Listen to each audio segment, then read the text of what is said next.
Hello! Hi, everybody! Happy Wednesday. Welcome to another fun and exciting level design stream. Is this all working? Okay, good.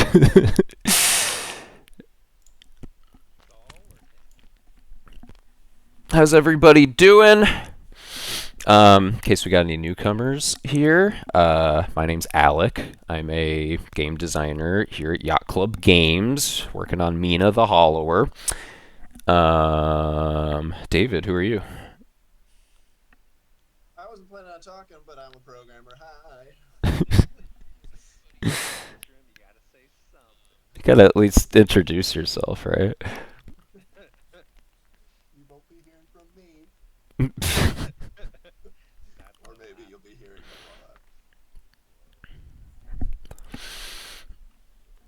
a lot. All right, Michael, who are you?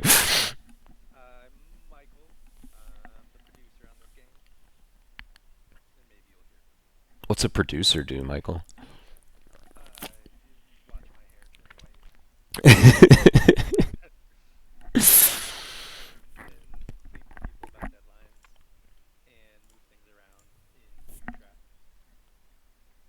I think maybe I didn't hit the button so no one could hear you guys.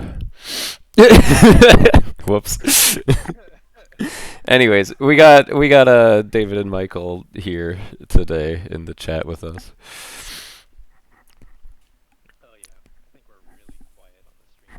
Yeah, I didn't hit the button. My bad.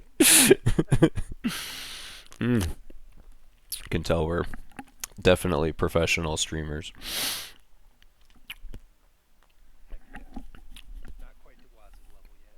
Dude, he's on it. Waz is all the time streaming. I watched him last night at like 2 in the morning do some like streaming stuff. Alright, so you might be wondering, what kind of level design are we going to be doing today?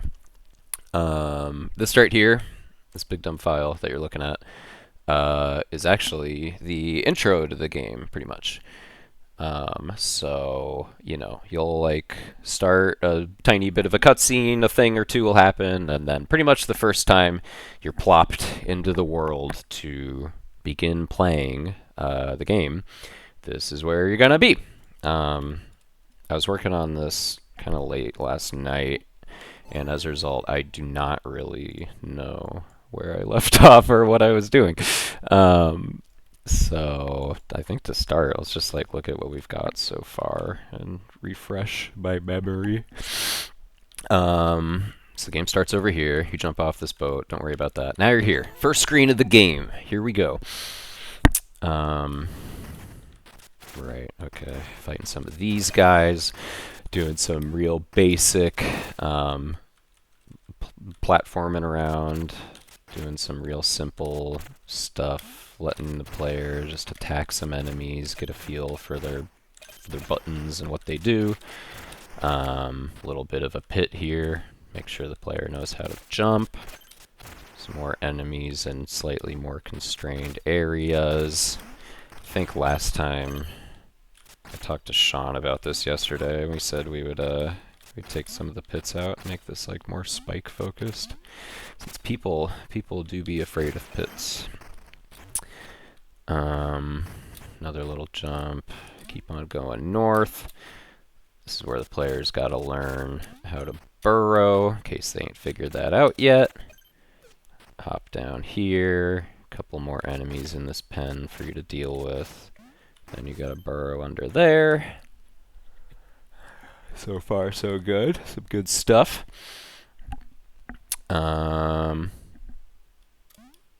Let's see. Fighting some more guys. Burrowing under some stuff.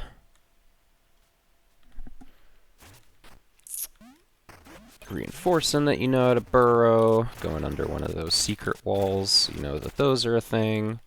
Going under some of these fences so that you know that that's a thing. If you notice with this one, I force you to go under one of these fences. You like have to observe that like, oh, I can like pass under there, just in case you like didn't put that together on your own. Now we're in our first kind of like open-ended combat arena. There's a few pits and a few enemies. You can kind of approach them however you want. There's some bones in the ground now that you know about burrowing, just to like get you burrowing around a little bit. Seems pretty solid so far. Theming wise, this area doesn't have any art yet. Everything that you're seeing is either like a temp asset that I made or something that I'm like cobbling together using assets from other areas. But the end product of this is like some Bloodborne-y, like Victorian London kind of approach where you like start on the docks here, like near your boat, and then kind of end up in more like, you know, traditionally spooky looking late 1800s werewolfy London vibes. So lots of like gas lamps and spooky looking gnarled root trees. Okay, here's a room where there's all this grass for the first time. That's like kind of being introduced here. And so I figure players, they love mowing their Zelda grass, so maybe I'll just like let them do that. I'm also like introducing this guy that's shooting projectiles at the same time. Maybe that's like overloading this a little bit. I'm like distracted by all this grass that I want to get. I think also maybe we want to like cut a couple of rooms out of here. This seems like it might be a contender, or it could be like couched in like some other area. I mean, just like looking at it yesterday, me and Sean were like, yeah, maybe we could suck some air out. Then you're up here, your first checkpoint. It's one that you must pass over. There's no way around that. So you'll definitely learn what those do. If you like picked up on these like roses and flowers and stuff on the previous screens, you'll see like, oh, there's like one here. Maybe I could go around it. This is like getting you to understand that like this world has height and depth. You like pass under these things. It builds a little bit of anticipation for getting to that area later. Cool, exciting, fun. So far, so good. Now we're like underneath this bridge. This is like a little dry. It'd be fun if there was like a clear gameplay concept that could be carrying this room. It's kind of like empty right now. It's tough because you can't see much because of this bridge up above here, so I don't want to like make too much gameplay that's going to exist in this upper half of the room. But regardless, still just kind of dry. Even just some more like enemies to fight, and secondary objectives, a candle or two or a spike or two to avoid. I think that would help, but that's not the highest priority right now. Then you get into here. You gotta fight a few more of these shock trooper guys. They're not too difficult, but we're no longer fighting bugs and gremlins. Now we get to like fight some real enemies with like weapons. Now you've got to like do that while contending with this guy and his projectiles. I feel like this is all like still a little dry, but it's like easing you into stuff. Now you gotta like fight this guy in front of a pit. You gotta like really worry about pits for the first time in your life.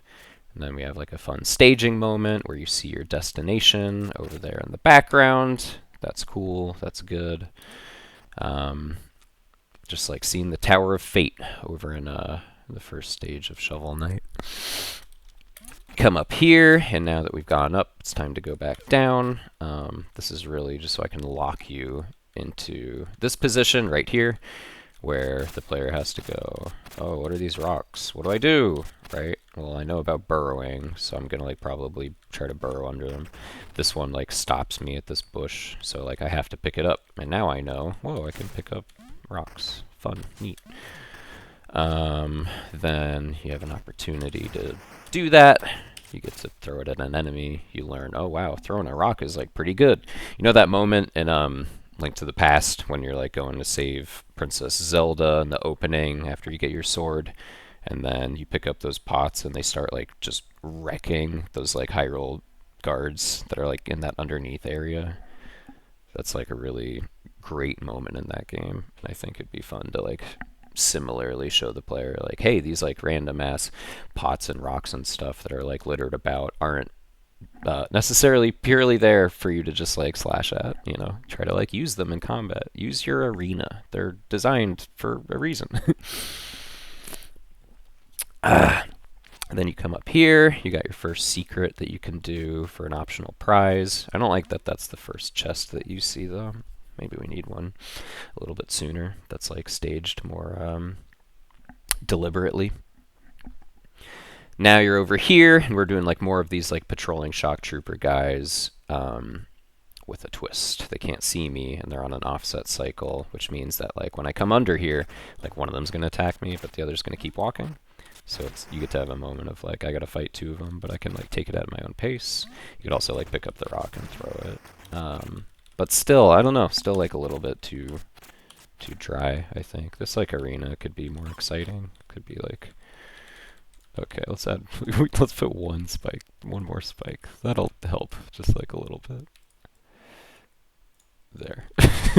Simple but effective. Okay, then you come down here, and what do you know? It's that room from before. And I get to finally fight these guys.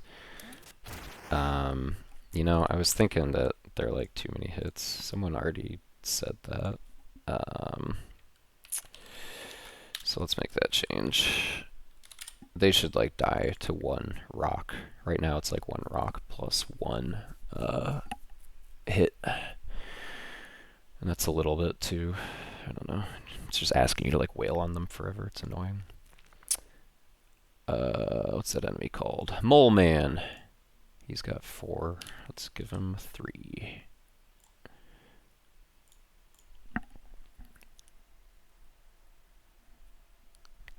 You love seeing the Tower of Fate and Shovel Knight. Good foreshadowing. Yeah. It's good like context too, right? It's good to like remember like, oh, I'm playing a fun video game. I'm like in a world. I'm on a journey. I'm going to a place and not just going from room to room. All right, now these guys should die to one rock. Yeah.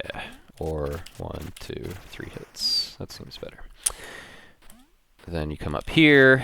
I gotta like keep you on a single tile tall bridge right here. We don't have like room basically. But what else could I do with gameplay here? I can't really put a pit here because I'm not really gonna be able to fall in it because you're gonna like fall down below. That seems not great. Seems like we need to like lean into using more of these spikes in some of these areas. So just while we're at it, why don't we like give this guy a couple spikes in a few spots just so that there's some like hazardous areas to be thinking about. And like when you get this rope, maybe you'll have like another thing you can be thinking about now. And that could be fun. This is going to be too many spikes though, since this guy like lunges at you. So why don't we do like 1, 2, 3, 4. That rope's there though. And I like having one after the rope. That sounds good. Maybe it's more like this. Like you enter his little arena and then you're like safe in there, but I'm giving you like some invisible guardrails kinda to like stay in that central zone. Maybe like one more out. I think that'll be like a little bit more fun. So now I walk in and I might have this rock, I might not. You can like hop over and throw it. You could like bait him to like cross over and go to the other side of the spike. That's a little bit better already. Then on your way over here, what do you know? You drop down this rope. So if you noticed, our checkpoint is like over here, right? And so now if I die, oh no. When Mina respawns,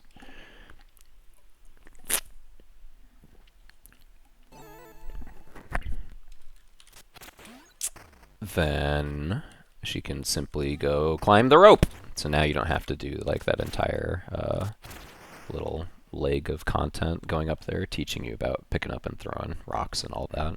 Players like learned their lessons there. So you get to climb your rope. It's neat that like that guy can be patrolling and attack you if you don't time it on your way up. All the more reason also to make sure that these rooms have some like fun but light gameplay content. If I'm like dying and redoing this, I need to have something fun to do when I'm like crossing from the screen to the screen and from this screen over to this rope. There needs to be like a suitable challenge, but we can worry about that later. Now you finally can access the top of the bridge. Very nice, very cool. And that takes you over here to the side. We had the city in the background there as a staging moment here as you're like rising up. But it's kind of unfortunate that you head to the left after this. Kind of feels like you're like going away from the city. And so by looping you back around and then having it scroll back into view as you head to the right, I think that like reframes it again and says like, nope, you're going that way. Don't worry. This like water returns because this is supposed to be like kind of like, you know, near the water. Mina came here on a boat, and so the beginning of this area and several parts throughout it should focus on like having some watery backgrounds. I assume that Sandy's gonna like make some art, so we gotta use it. Now the player's stuck in a position here, and there is nowhere to go and nothing to do and no enemies to kill them anymore. And so the player's going to have to figure out that they can jump in this little hole, dunk, and that when they do that, oh, look at them go. They fall to the bottom of that tower. Sean just poo-pooed that in Slack. So before we all get too attached, I'm just going to go ahead and just remove that part. You know, I was thinking like, you know, this is the first time you jump in one of these little burrow X's, right? And so it'd be good if like this is really clearly communicating like, oh, you can like dig into things and like fall into an area below, right? By like having that screen in the middle, this one right here, it like really solidifies that. And so that's neat, right? But here's the problem. Why are we adding a screen in the game where the player literally does nothing? Why would we do that? Why would we ever do that? What were you thinking, Alec? So, yeah, let's just get rid of it. It'll still work, you know. I think you'll get the idea that you're like falling to the bottom of this thing. If it's just instant like that. Look at that. I just saved the entire world 4 seconds of their life every time they play this game. You know, if 1 million people play this game, then that's 4 million seconds of time that I just saved. Yeah, think about it that way, game designers. Okay, and then we're down here.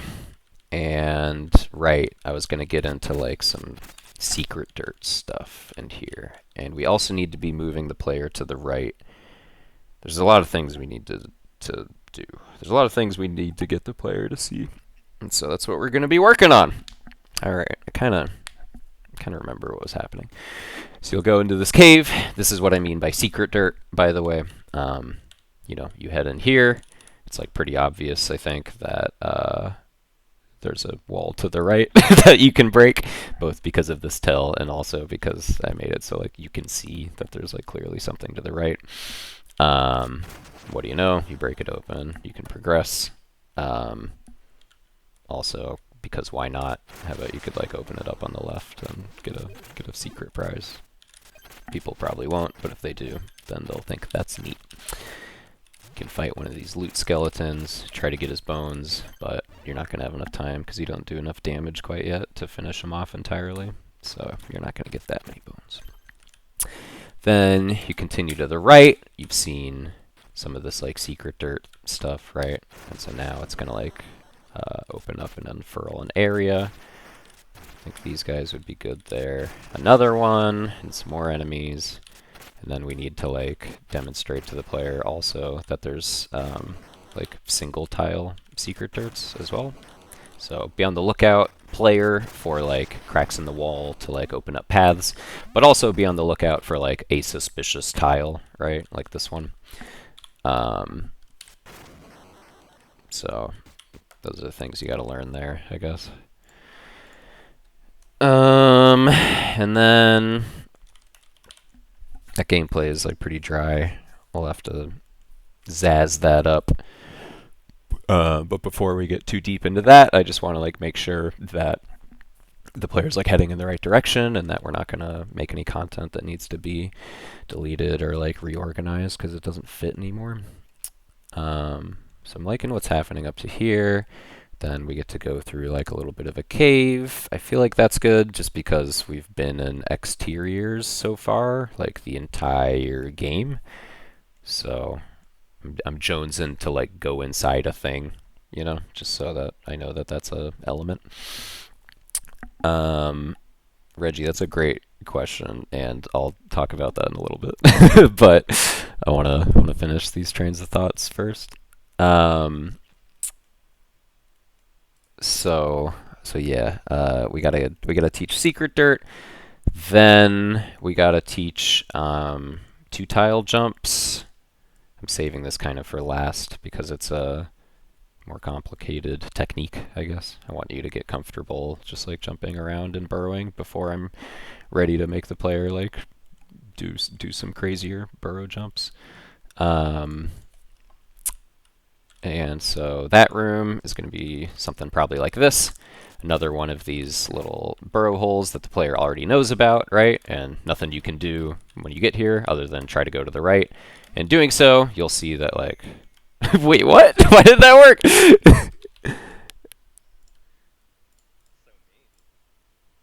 That should work. That did it. Did that break? Uh-oh. Yeah, that's what you should do. Well, whatever. If we could put like a little bit. No, that kind of ruins my plan. Wait.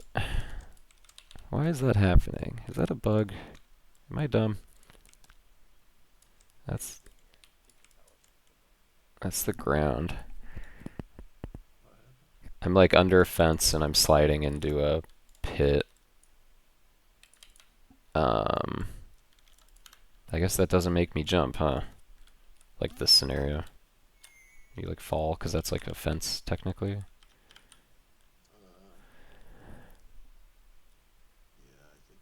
I think we have a thing when you're under a fence and you go over a pit, it like forces you into the pit. Right.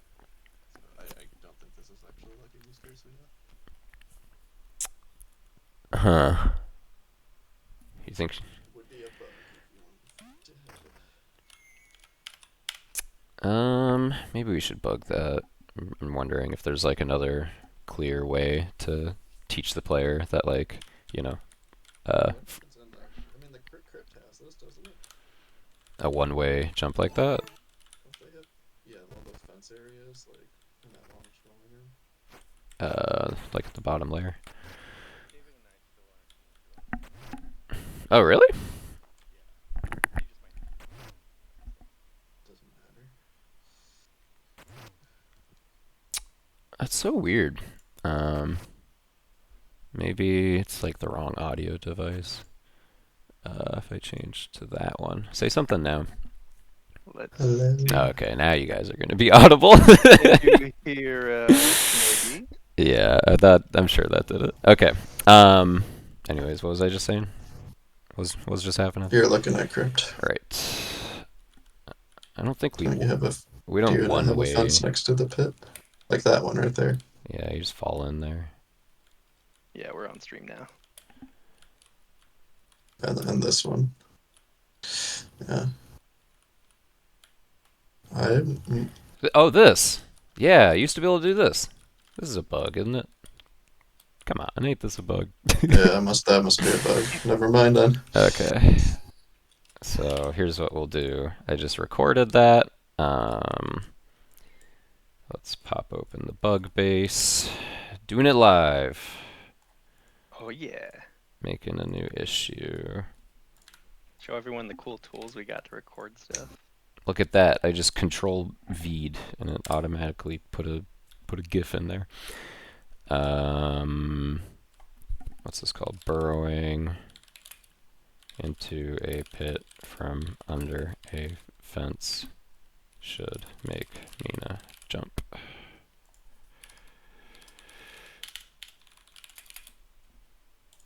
Okay, that's on you now, David. But it should be on Michael. That's fine.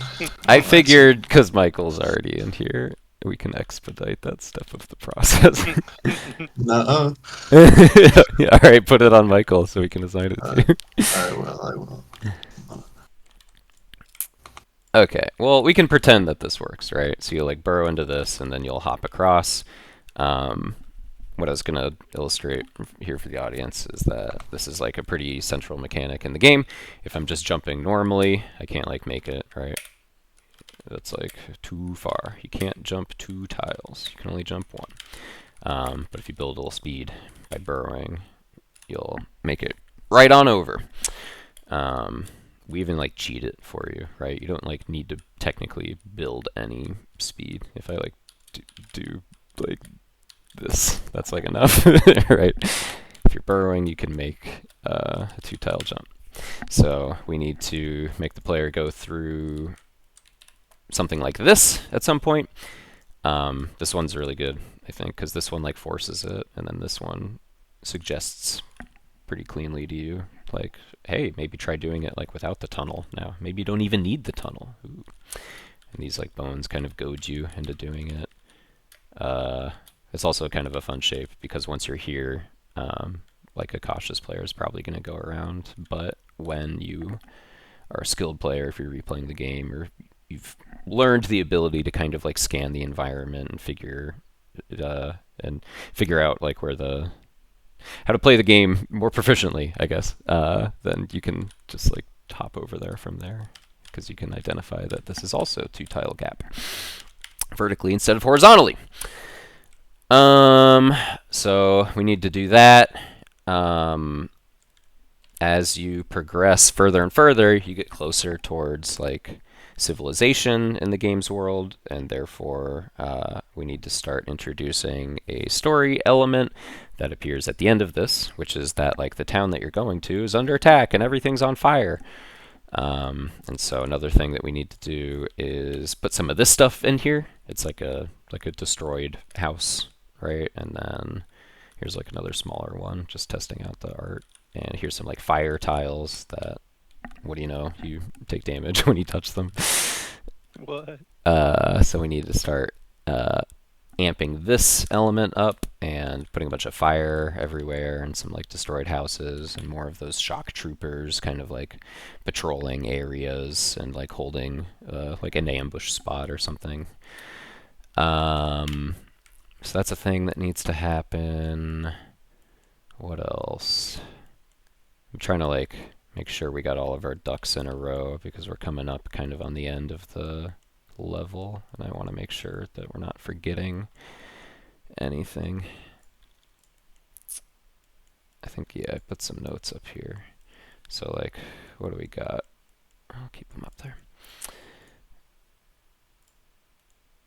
Do I need these rooms? No.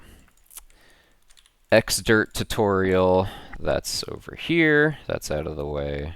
That's when you like hop in that thing up there. You fall to the tower. So we're done with that. We got to get that 2-tile jump tutorial in there. We need like a long room where there's a lot of 2-tile jumps also, so you can just like get a lot of practice doing that. Secret dirt tutorial, that's what we're doing right now. Fire intro needs to happen. Ideally like alongside some of this, I think. We could kill 2 birds with 1 stone. And we need some dang moving platforms. Like real soon, I think the player needs to like hop on some moving platforms.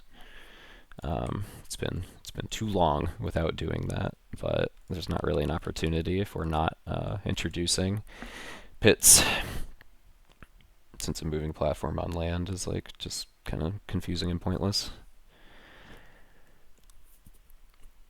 So it needs to wait until we're getting into the areas with lots of pits. That's probably going to line up with the areas in the 2-tile jump tutorial. So these things are probably all going to go together. This is like what's happening right now. And like this is like what needs to happen pretty soon in terms of like the level. And then navigation-wise, we need to be heading like right and north. Ideally, the level is going to end somewhere around here. So from where we're at right now, that's 1, 2, 3 screens north of here, and 1, 2, 3, 4, 5 or so to the east. That's where the player's headed.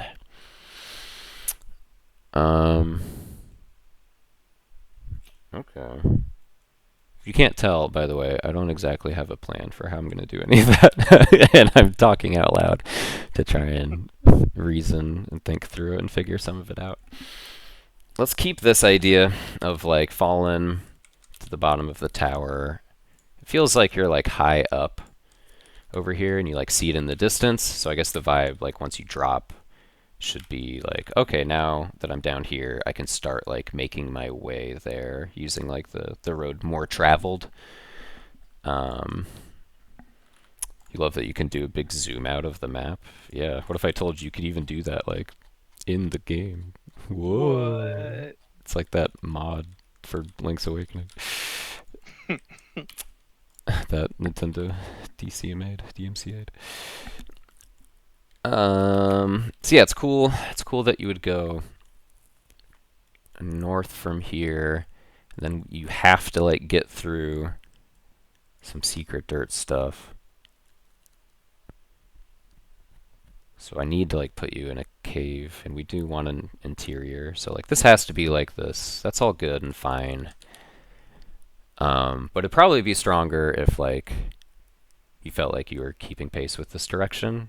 Like for a little bit, a few screens, it'd be nice if I was moving north from here so that it feels like I'm heading towards this city, which to the naked eye is north of the player.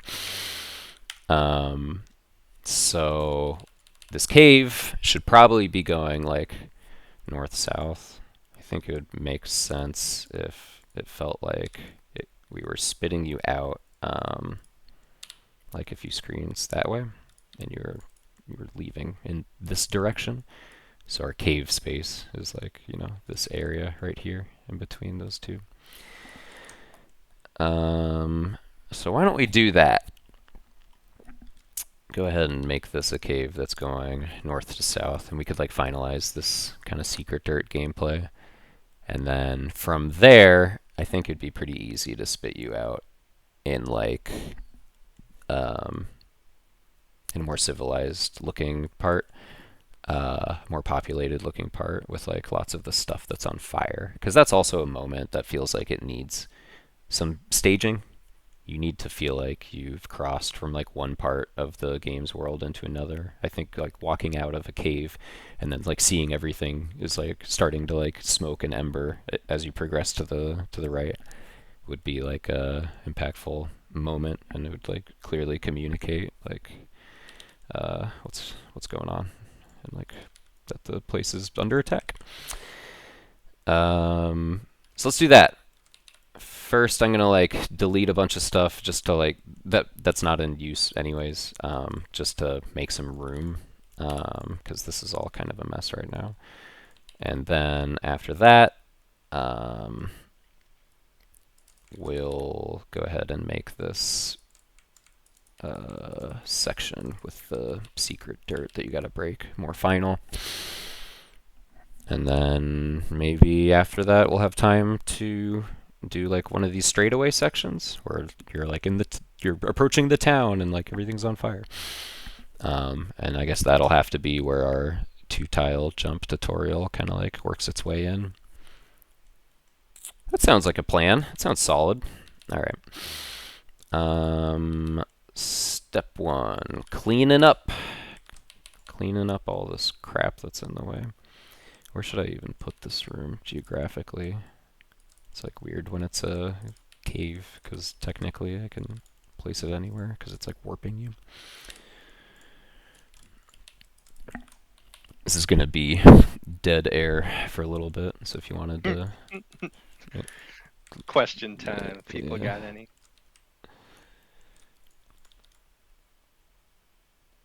Tiggs says, looking at this map reminds them of some Castlevania maps, which is a very good vibe, I think, for this game to have. Yeah, okay, that's good. In terms of like reference points, I was definitely thinking of like Castlevania's intro stages. The whole city on fire thing is like, it feels a little bit like Rondo of Blood's intro. What a kick-ass intro, you know? Like, just Rondo of Blood. having the game immediately throw you into the fire and the flames, so to speak. That's pretty memorable. You mentioned earlier when talking about the overall routing. Oh, right, backtracking. Oh yeah. Could talk a little bit about that. So the game can kind of be separated out in your head between like meteor dungeon-like scenarios where you are like in a place and you need to like complete it and fight a boss, and it's a discrete like chunk of content that's going to take like a big part of the player's time, right? This is one of those. This is the first one of those, and so as a result, that means that like, you know, this path tends to be a little bit more linear, right? And since we're not making a Metroidvania, I don't expect the player to be like running backwards through all these screens all the time. And sometimes that's not even going to be possible, right? Like if you were to work your way backwards through this cave, you just end up at the bottom of this tower, right? And then you wouldn't be able to go back up. We don't want you playing through all of the content backwards, because not all of it is going to work going forwards and backwards. And also, we sometimes don't want you to have to remember like everything about where everything is, right? It's good when like something like this happens with this like bridge zone where it like does open up a little bit, right? And you're like routing yourself around, but it's clear that like once I enter here, I have to think about all that. And once I leave here, I don't have to think about any of that. It's like all solved and done, and the player like never has to go back there for anything. So I think that'll help you like know what's done, what's not, and where you need to go without needing to consult a map or the internet. So yeah, I would say backtracking wise, this stage is not going to have much of that, but it's going to have something else that's kind of unique. It's going to have some forward tracking instead of backtracking.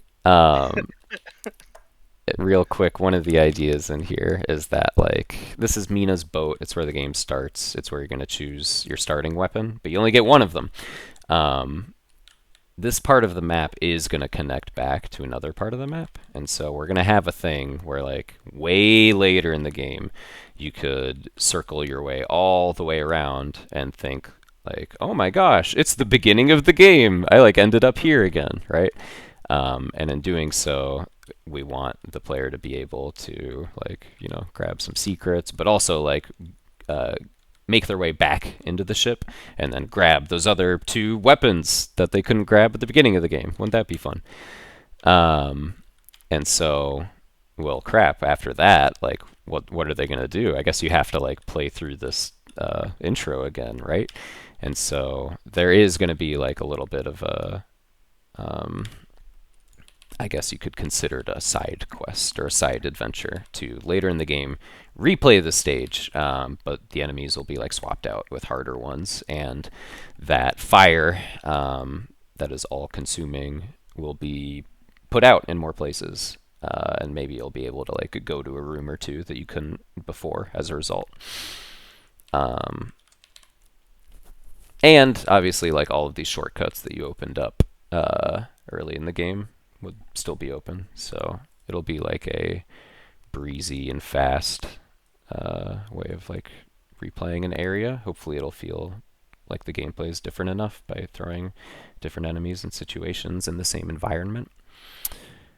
But that's not the plan for all of the levels. That's like a special thing that happens with this one.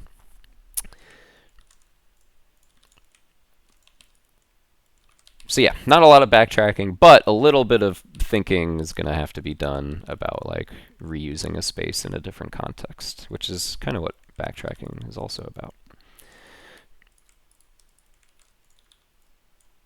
Okay, let's get these burrow walls out of the way.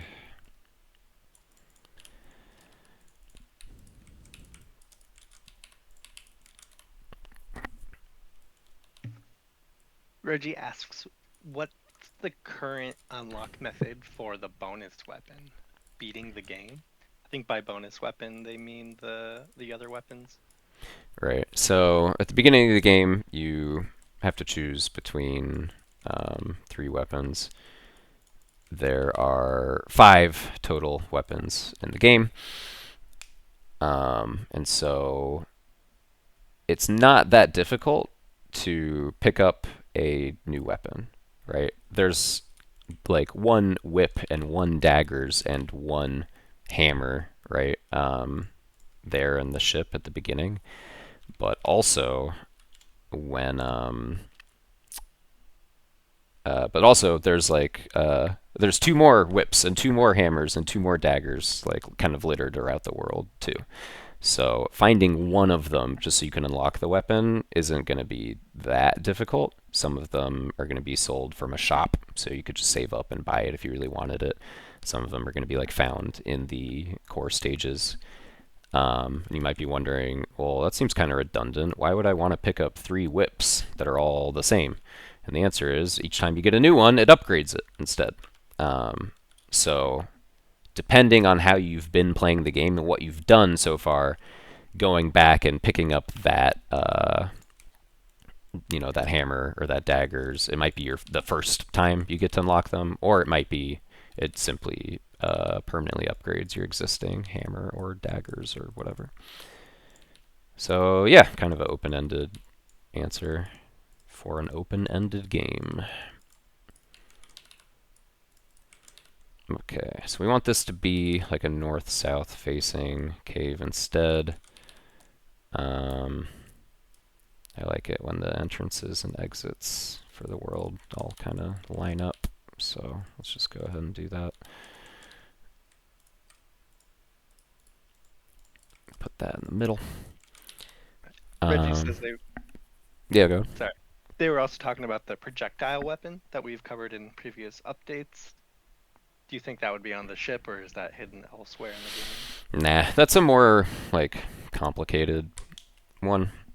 So I think it's good if you're not introduced to that at the very start. The plan is that the shop in town is going to sell 1 of each weapon, right?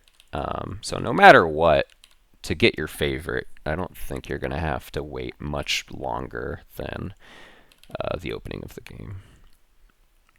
So that one that you really want, we're not going to like lock it away.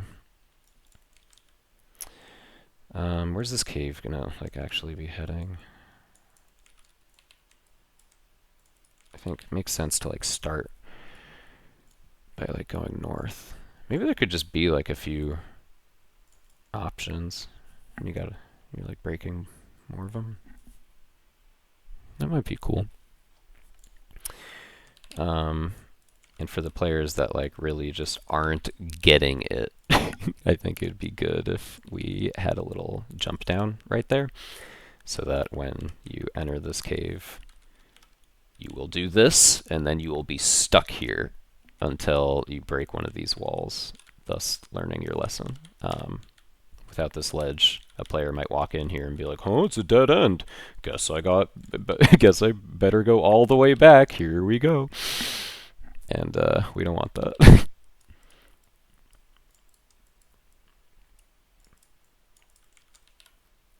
So let's give him a little ledge. Give you a little more space so it feels like you have to kind of commit to jumping down there. Let's figure out how to make the dumb art work. I guess that kind of needs to be like that, actually. Okay, and so we want you to be going north to progress. So seems like this layout should kind of be like, I keep going up and I'm like breaking some things on the left and right occasionally in order to go further. So let's say it like goes that way, and then it makes me turn to the left. No, let's go to the right. And then from there, we're going to keep going over to the right for a little bit, do some gameplay there.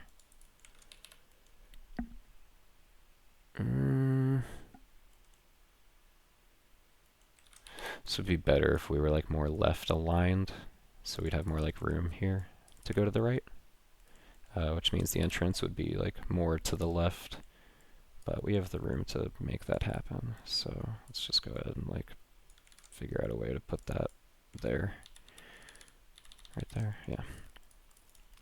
And we'll solve that problem later, but now you enter on the left.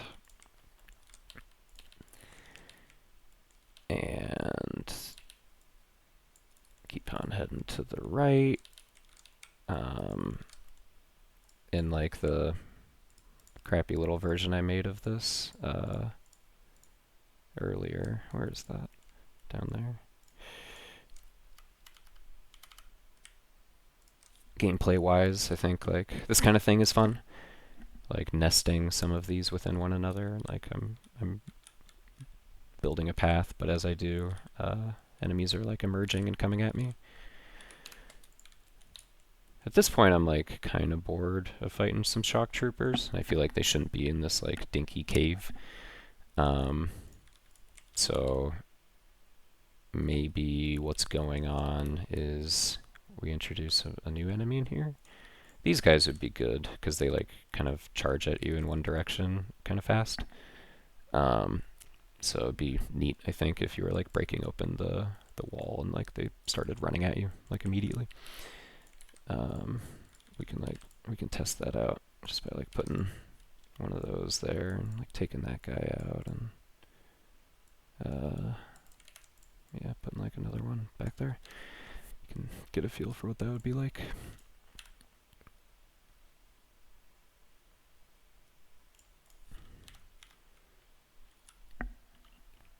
While you're doing that, we got a couple more questions. Would it be viable to try all the weapons in one run, or is it meant to add to the replayability? I think you covered that already. You can get them all in different points. Yeah, but would it be viable? I think both. Like, I want the player to try the different weapons. I think like one weakness of some of the Souls games that we're taking inspiration from is that you can upgrade individual weapons to just scale their damage to be way stronger, right? And so by the time I'm halfway through the game and I have like the +6 Hunter's Axe and I find the +0 Tonitrus, it's like, even though I want to use this weapon, like I would be an idiot to, because it's just going to be so much worse than like my main weapon. So like I'm not even going to try. And that stinks. The player should want to like try out their new toys when they get them. And so we're actually doing a few things to try and like more strongly encourage that. Such as the fact that when you do get a weapon upgrade, it switches to that one automatically. So sometimes we just put it in your hands and say like, hey, like you need to use this for at least like one screen. Try it out. Maybe it's like more fun than you thought. Give it a shot. Don't be afraid. The other question was, where do you switch weapons? It's not at will, is it? Not anywhere, but at any checkpoint save room, you can swap them out. But we don't want you to be swapping them out on the fly, just because that'll like slow down the pace of the game and make you. I think it's fun to have to like commit to one thing and make a choice. In other words, like, let's say you could swap to the Buster, the ranged weapon, right?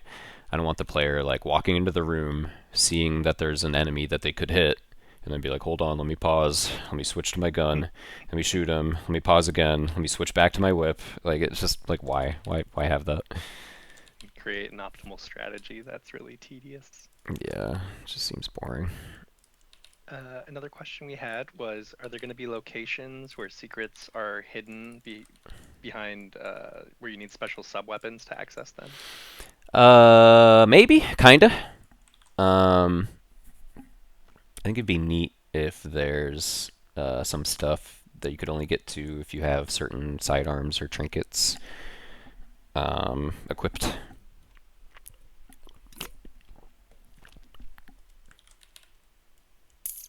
There's already one instance in the game where I like force you to use a specific sidearm. Over here, you gotta like do this long thing where you're climbing up a rope, and then you get this thing that lets you do like an air dash, right? And so you get to a point where you gotta start like using it to like make these long jumps. And that's something we're reviewing throughout the entire game currently, not just for sidearms, but for trinkets and the whole concept of soft gates throughout the game. Yeah, Vince is doing that right now, making some setups that would require the player to have specific items potentially. But I think it'll be like a lot more open-ended than you might be expecting in something like a Zelda. Like, it won't be like the only way to enter here is to get the bow so you can shoot the eyeball. It'll be more like, you know, there's a 4-tile gap. How do I get across that? It's like, well, there's a lot of ways to do that. You know, pick your favorite. For some players, that might mean like, okay, I'm gonna go over there, I'm gonna get the shield like all the way over there, and then I'm gonna try to not die and carry it like all the way over here so that I can use it to make the big jump and cross the gap. Where someone else might have unlocked a trinket that just like lets them walk across or do some other way to jump across. Or the player might unlock the Buster and then do this by like burrowing and then changing direction and then shooting and then allowing the kickback to like knock them in the other direction. If you do that, you can kind of like you can kind of make it. There you go. Get across the 3-tile that way. Which, you know, normally you wouldn't be able to make that even if you did a burrow jump. So there will be like a lot of that kind of thing. If you're a big speed running fan, my hope is that that'll allow the exercise of like routing the game and finding the most efficient ways of getting to the places that have the items that you want early. I'm hoping that'll be like a really fun experience with like a lot of variables for those types of people to think about. Okay. So we go through that cave, and then we're going to pop out, like, north of here. And this will be a screen where you're like, whoa, everything's on fire. Oh, no. And you're going to end on the right, just like that. Facing the other direction. And then you're going to walk out onto the city streets.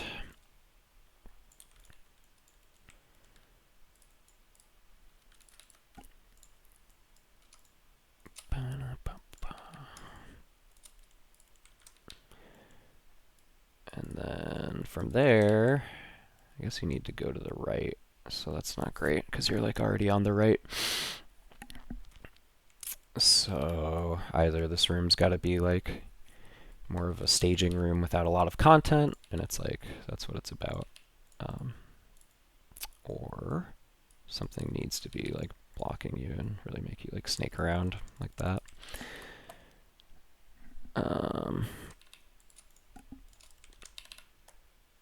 I'm not sure what should be better here. I think maybe snaking it would be better. There could be like some fire stuff happening here. This could be like the first time you see fire. Let's just throw some of that in there to get the idea across so we don't forget later.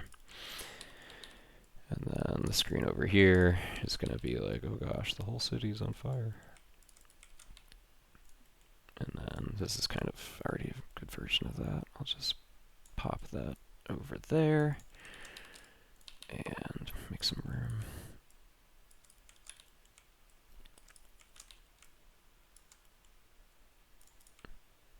This means we're ending a little bit there. Trying to keep everything like mostly geographically consistent, right? So if we're entering a cave here and you go up 2 screens, then I want it to be that you end up 2 screens north. Just think it helps the player build a mental map of things a little bit more easily. Okay, so we won't worry about the weird art. I'll just make it so the idea is there. You head to the right. And then more fire. And this is also where we're going to force you to do some 2-tile jumps, which means we need some like walls like this that we can force you to travel through. So seems like I'm gonna have to do this kind of thing and make you pass through it. Again, actually like playing this stuff would be no fun right now, but we just want to like get the idea there so it's represented. Do I have a big pit? No.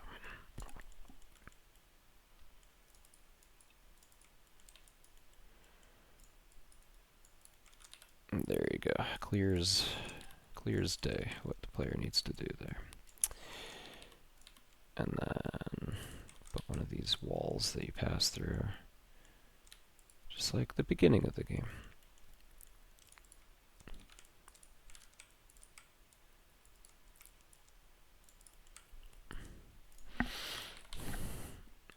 Got any other cool questions? How's everyone doing? There was a question earlier about how do we make 3D stuff in regards to level design and combat heights and all that. But it's there.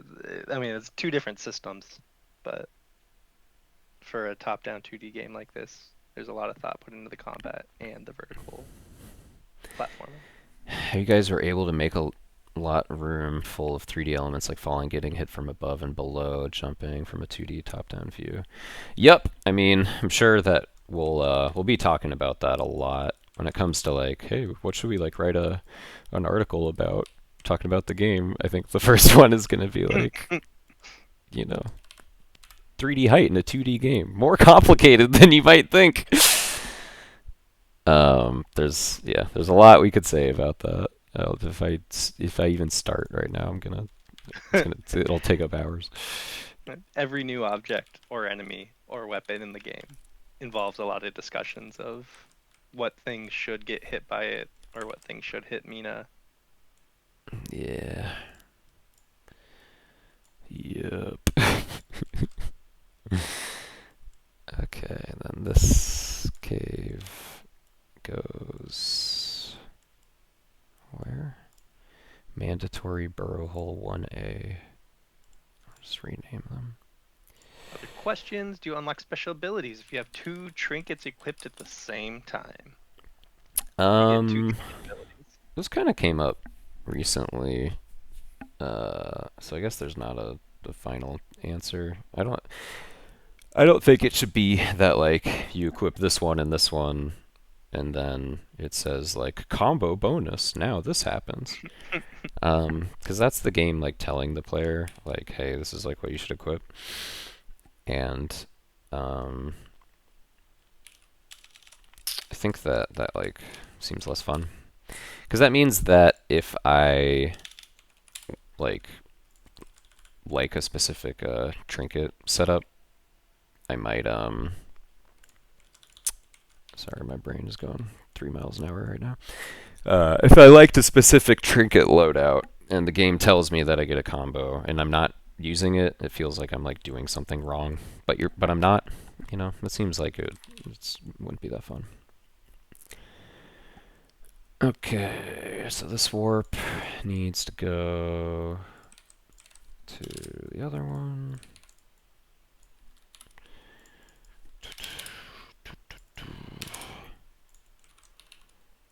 And then Another question we got. Is there going to be occasions where Mina could potentially encounter an incredibly powerful random enemy that they shouldn't engage in battle at the moment? definitely. I think, like, yeah, right after this intro, when we start setting you loose, that's going to be a tool that we use to kind of guide the player in terms of where they need to be going. We want it so that we will let you explore and, like, walk around and everything, but sometimes you'll, like, wander into an area that's too hard for you. And also, we want to have some spots where a late game enemy might be introduced like super early, and you're like, oh my god, they're like the hardest thing ever. Is this a mini boss? And then way later in the game, you're like, oh no, they were just a regular enemy. I just wasn't strong enough. Okay, let's assign some of these things, right? So when it comes to our little checklist over here, 2-tile jump tutorial and 2-tile jump long room. I think that's like covered with this stuff over here. That's what that'll be. Secret dirt tutorial, that's in here. That's covered. Fire intro, that's like this room, I guess. So that's covered. Now we need some dang moving platforms. So where are those gonna go? Be nice if they could go in this cave, I guess.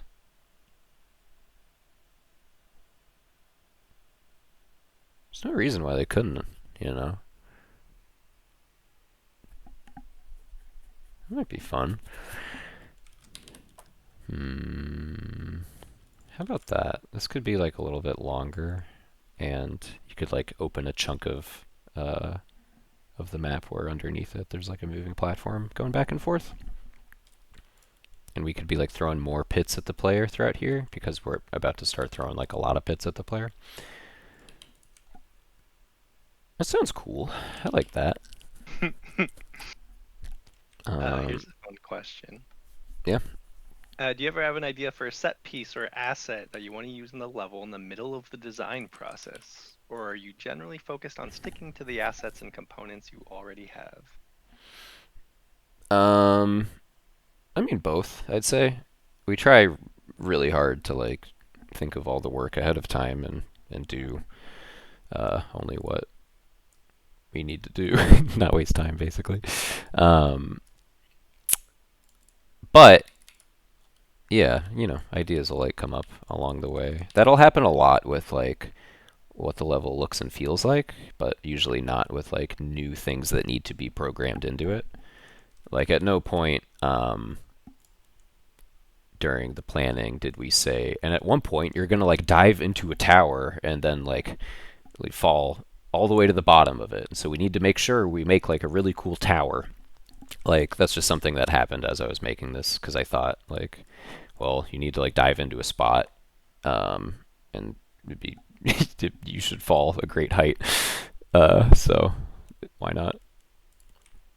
And then along the way, like Sandy will now go make cool final art, but right now this is just like kind of cobbled together, right? If you look, these are the same walls that are like adorning the crypt and like a lot of the road there. Okay, I think it'd be neat also if you could like see a treasure that you like can't get to yet. The player needs to see a dang treasure chest already also. That's like another thing that feels missing. So I really like that first treasure chest in Shovel Knight. Maybe we could do something kind of like that. I think that one's good because it like highlights it so much but doesn't allow you to get it immediately, thus indicating like, hey, this is an important thing that you're going to want. Um, I like that a lot. That treasure chest, by the way, the one I'm thinking about, is that one. That's the first treasure chest in the game. And it's like on a screen that you have to access it from a screen that you're not at.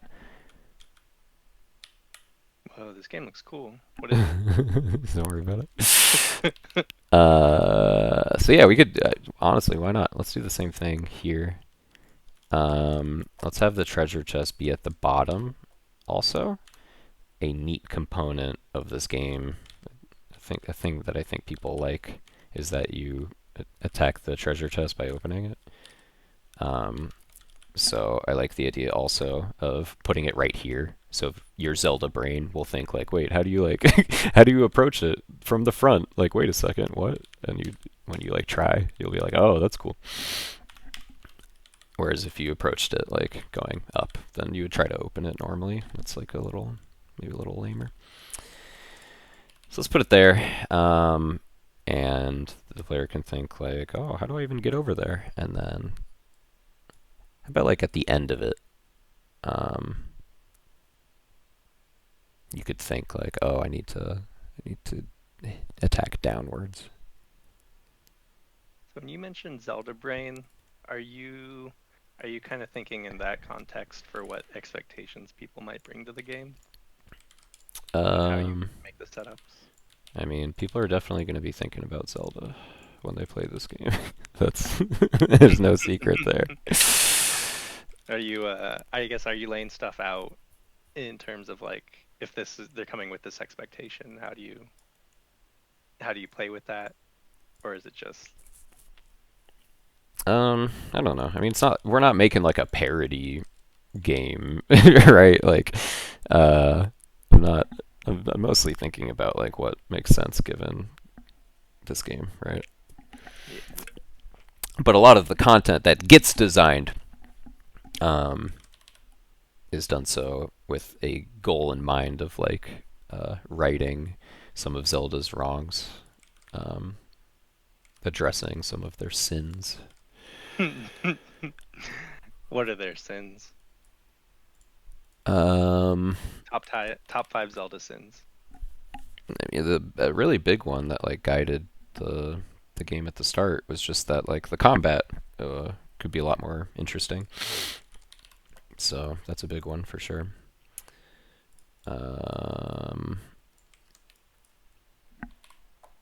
Another similarly, like moving around in Zelda isn't that fun. Pretty much just hold a direction. The Pegasus boots are fun, but like that's kind of it, right? So similarly, like when we started this game, that was a big goal. It was like, let's make moving around the world like just doing that alone, like something that's fun, something that has nuance, something that you won't get bored doing a million times. Nice.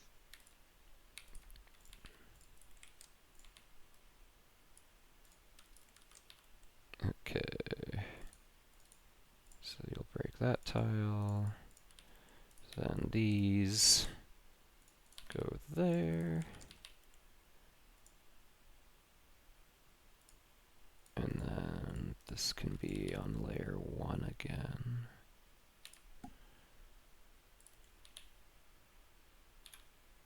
All that stuff. And these tiles.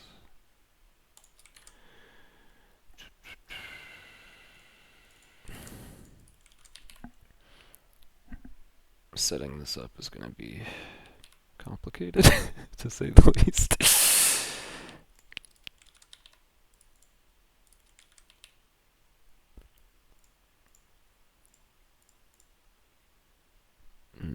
Actually, no, this needs to be on a different layer. This has got to go on 3.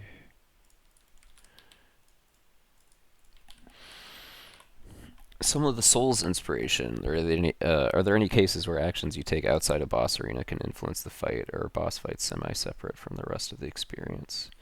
I guess it depends what you mean by that. Is like leveling up an action you take outside the boss arena that influences the fight? It is, isn't it? We got that. I think you mean more like talking to like an NPC, and then they show up in the fight. Right? Something like that. Maybe, probably not. That's that's the answer there. Okay. So that's gonna break open these ones. Oh my god, my brain. And so that needs... Should I order you a cup of coffee? Maybe.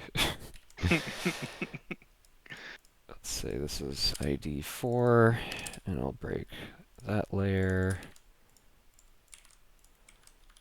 And you can break this one from going that way.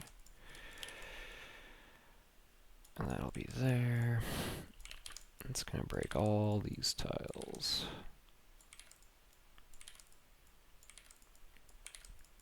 So you're adding a component to those tiles that makes them breakable? Yeah.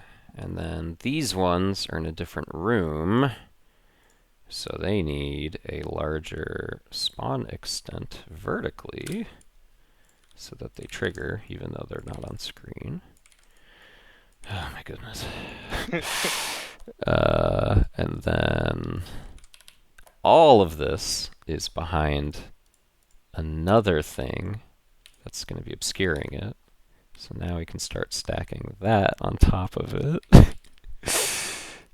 So that looks like that. That looks like that. And then behind all of that is a bunch of black, solid black. And that's the area that that will break. Oh my goodness. Thank God I can see transparency and kind of gaze into all of these layers.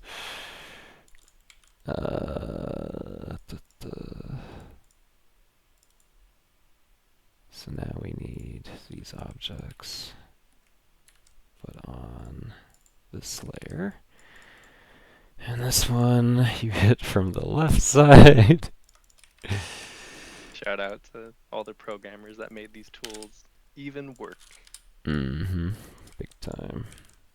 That'll Doing do lots of janky stuff. this layer. And it's just these tiles.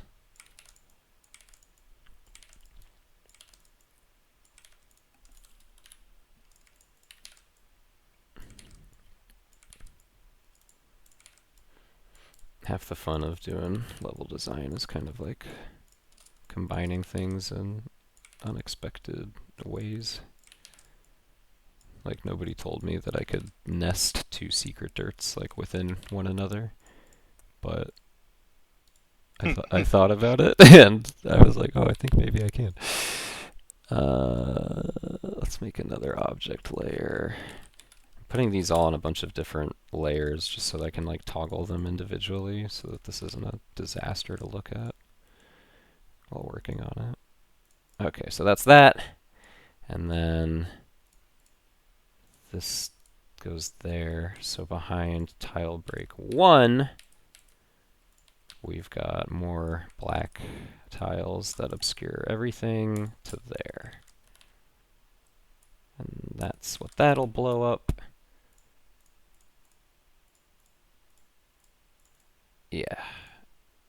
Yeah. And these are the props that will do that. Tile break 1, ID 2. So you're making layers of events that happen in one room. Yeah. But even being able to visually navigate all of that is a little cumbersome for you. We're stacking a lot of stuff on top of itself right now. Okay. Okay. And now we just gotta do this bottom one, which should be easier, thankfully. Because it's isolated off in its own room.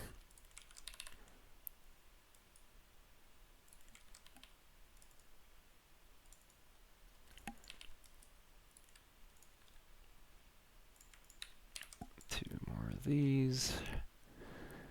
And this one faces down. And these tiles break. And let's put all that on object A. I think this will work. Are we ready? Did I miss anything? Yes, there's some ground that's missing now. Gotta fill all this in. And this is what the room will look like when all of it gets broken. Oh my god, if this works, I'm gonna be so happy. Alright, let's try it out. Dang it! Why'd that happen? Tile break 1. Oh, because these don't have the right property. Whoops. Your expectation was that whole wall would blow up when you hit it. Yeah, my expectation was that this will happen. Yeah, great. Now we walk in here, we got another dead end. Dang it! Oh, I'm a fool.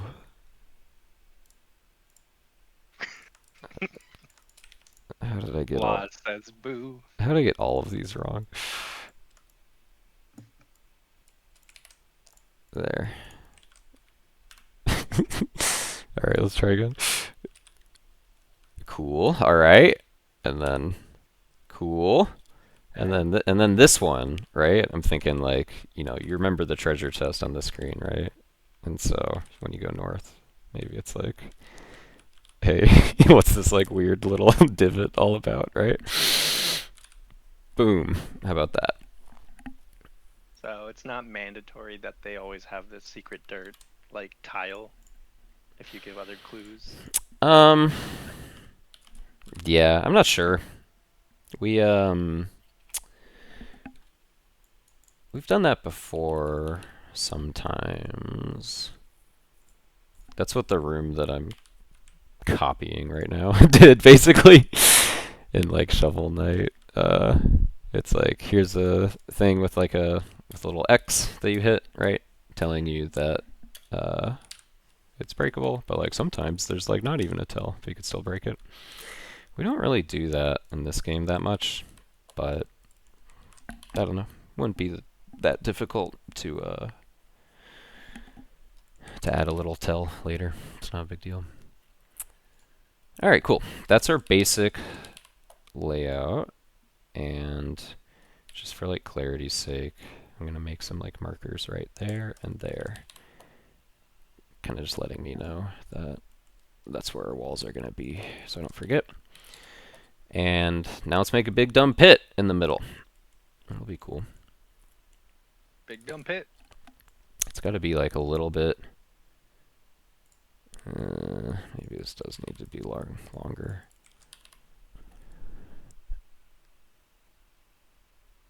Maybe I could squeeze one more tile out of that. Hopefully. I don't want the pit too close to the wall, just because like you might be like walking and accidentally fall in without like paying attention. But I don't think so. I don't think that'll happen. I think it's fine. Let's put some background art underneath there so that the city isn't visible in the background. We got a big pit, and then your first moving platform in the whole game. Here it is. Just a simple one that goes back and forth.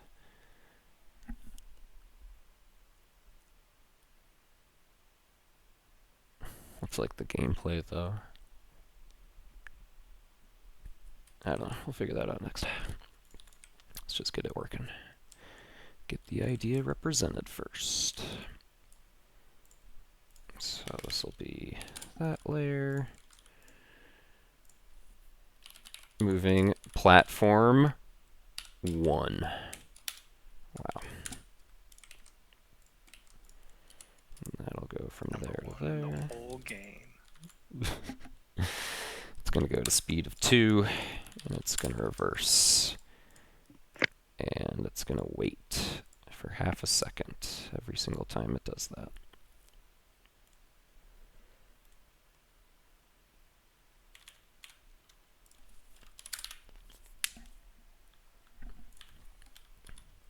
Dang it. That's no good.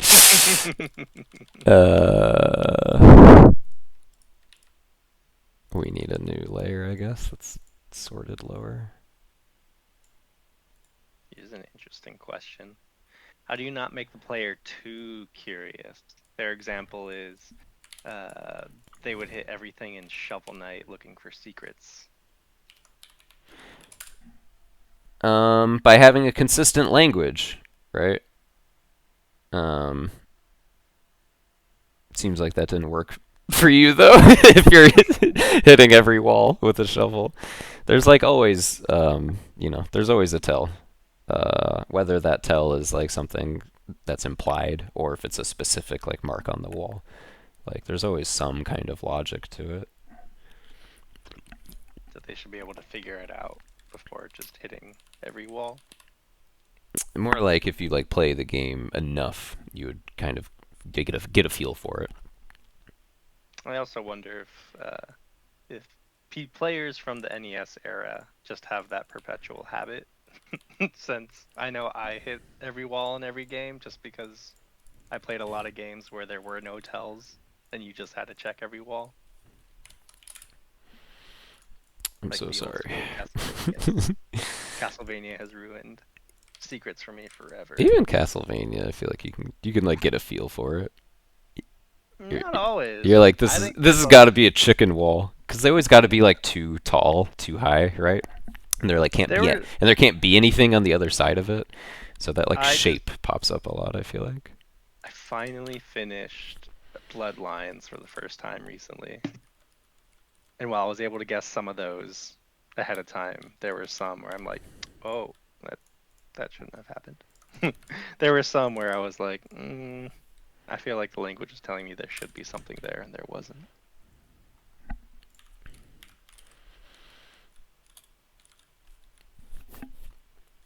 Okay, it's pretty cool. That's neat that you gotta like hit one of these while on a moving platform. There's some free gameplay right there. This is like too slow though. I think it'd be better to if, for speedrunning's sake, this did not spawn until the wall is broken, and so that way the platform doesn't start moving until you do that. Whoa. Seems like maybe that doesn't work though.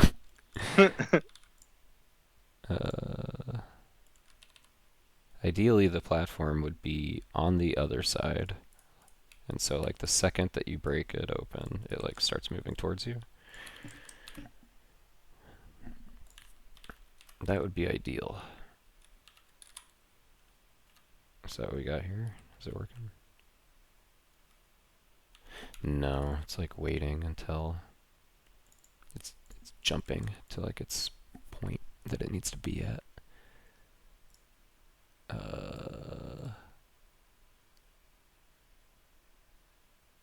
Isn't there something you can do?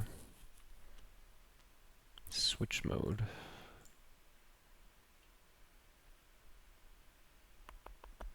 No, that's not helpful. Well, rip, whatever. It's just gonna be going under there.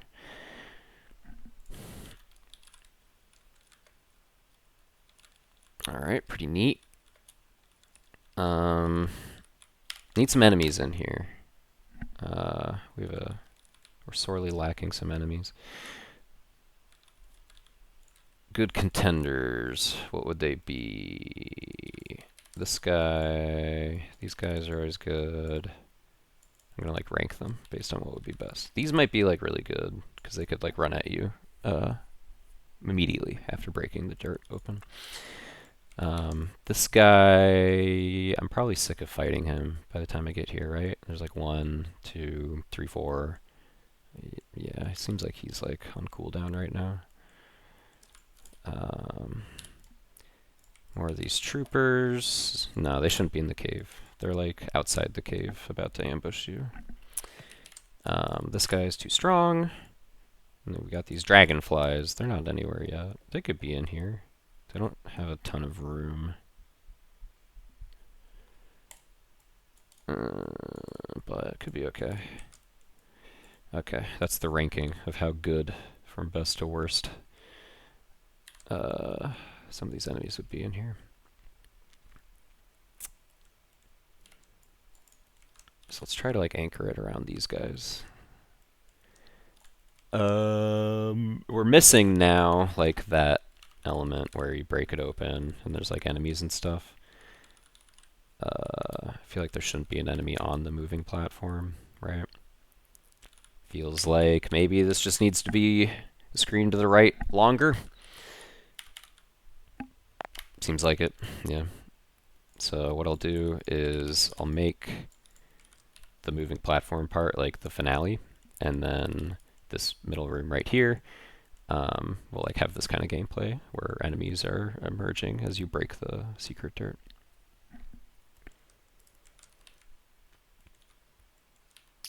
You gotta have a room where a bunch of snakes with knives fall from the ceiling. I hear you. Message received. I'm just thinking of Zelda, where pulling the wrong lever would make snakes fall from the ceiling, Oh, right, yeah. but not snakes with knives.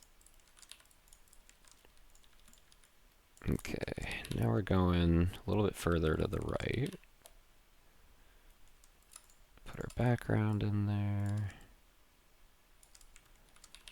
Spacing is still good, so luckily it'll still work. Having an enemy on a moving platform you uncover as an ambush might be interesting for once the player is more used to breaking open walls. Yeah, that's a good idea, but yeah, for the first moving platform in the game, I'm thinking maybe not, right?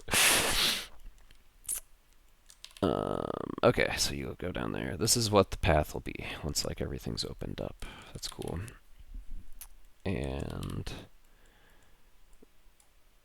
this is good because it also means that like we can really do something with a moving platform now. We have like a lot more space to work with if this is like on its own screen.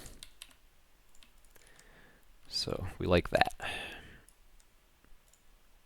And we have more time to like lead up to this, right? Like instead of I guess this should all have this. Instead of just jumping straight into this giant pit with a big moving platform, we can do some stuff where like there's a bunch of little ones dotted around. You gotta like be careful once you open up the wall. Right? It's like that's like this is like what's hiding underneath all the dirt, right? Something like that. And then there can be enemies going back and forth. And these guys will like stop at these pits, so that's like kind of neat. I can make it then that like they won't necessarily run and hit you, but like some of them might, depending on where you are. Could be like that, maybe. It's like too many of them to all jump out at once. Okay, that's cool. Maybe these guys would be good though, because like, just because of this room, I think it'd be nice if they were flying around. Because I'm gonna have to jump, right? Like, this kind of thing might be cool. If there are a reason to jump, that is. Instead of just walking along here. If there were more of a reason to jump, if I'd like jump from one platform to another, and they were like, kind of in the way, might be good. I like the idea too of like making this like a cave full of bugs. Yesterday when I was looking at this with Sean, he was saying that he's sad to like see those types of enemies up here on like this part. He was like, I want to be fighting like guys and like walking through civilizations. I don't want to like do a bunch of screens of like fighting bugs while I'm in the like civilized area. So maybe it'd be cool to have like a cave full of bugs. I We have a can question. hide them all in here. Yeah, what's up? If this game, oh, I can see those guys, is inspired by Victorian era fictional-ish London, Mm-hmm. if we could hear Mina talk, would she have a Victorian English accent? I mean, probably, right? I hadn't thought about that in the stream, but it has to be, right? I mean, yeah. But if she is arriving by boat, is it more continental European accent?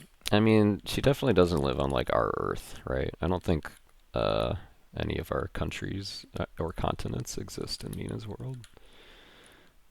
But there's probably going to be a character who's like, "Oi, mate." so, so what does that mean? I think there are characters whose accent comes through in the written text already. Yeah. Alright, this is a cool base. I'm liking what's happening here. I'm liking that you like open up paths. I like that those paths can have like arenas underneath that are like hiding and revealing themselves. I like that we have this secret here to like go get that chest that you saw from earlier. And I like that we're ending with some cool moving platform stuff. Gameplay TBD. What are some good things here? What would be some good things? Probably don't want anyone like shooting projectiles at you. And probably don't want enemies like really messing with you that much. It's more about just like making some jumps. So, yeah, not sure.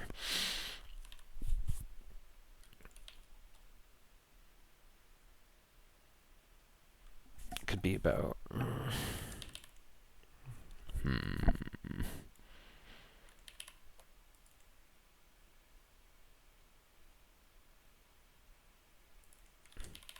Well, we gotta do the thing where you break it on the other side. That was cool. We liked that. So why don't we start there? That would cover that area. And let's go ahead and just like center that up.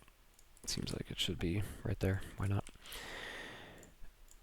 And then time to do this nonsense again.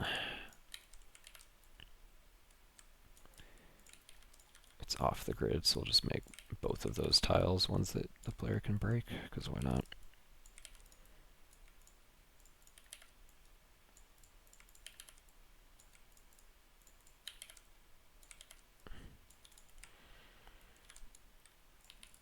Okay, now you gotta hit it while you're on a platform. That's fun. Small timing element. And then you'll probably not have time to like jump to safety. You're probably gonna go like back and forth again. Right? You'll like do that and then you've lost your chance. Which is fine, but there should be like, you know, something going on while you ride the platform. And right now we got nothing going on. What kind of hazards should be around here? The fire is like coming up. Can't put a pit there. Can't like use spikes for anything really, I don't think, in here. What else are we using right now?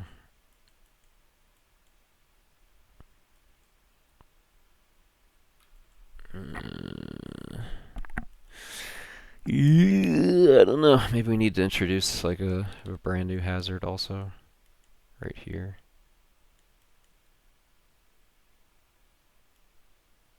Don't I have a little list of them? Where did I put that? There it is. We could put a sentry turret that shoots some projectiles at you.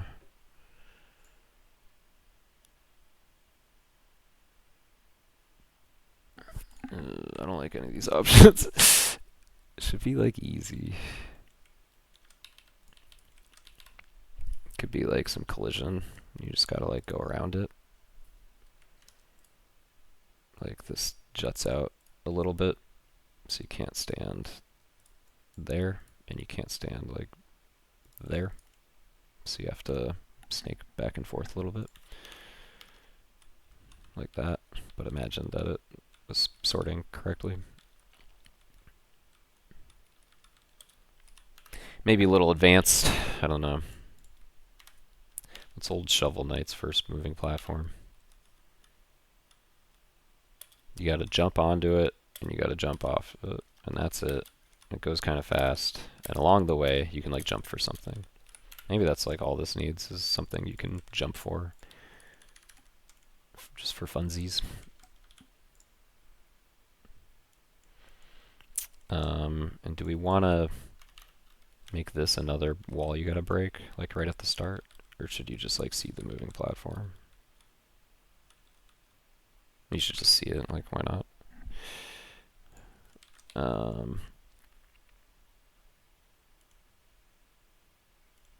So yeah, let's just add some things to jump for. Doesn't have to be too hard.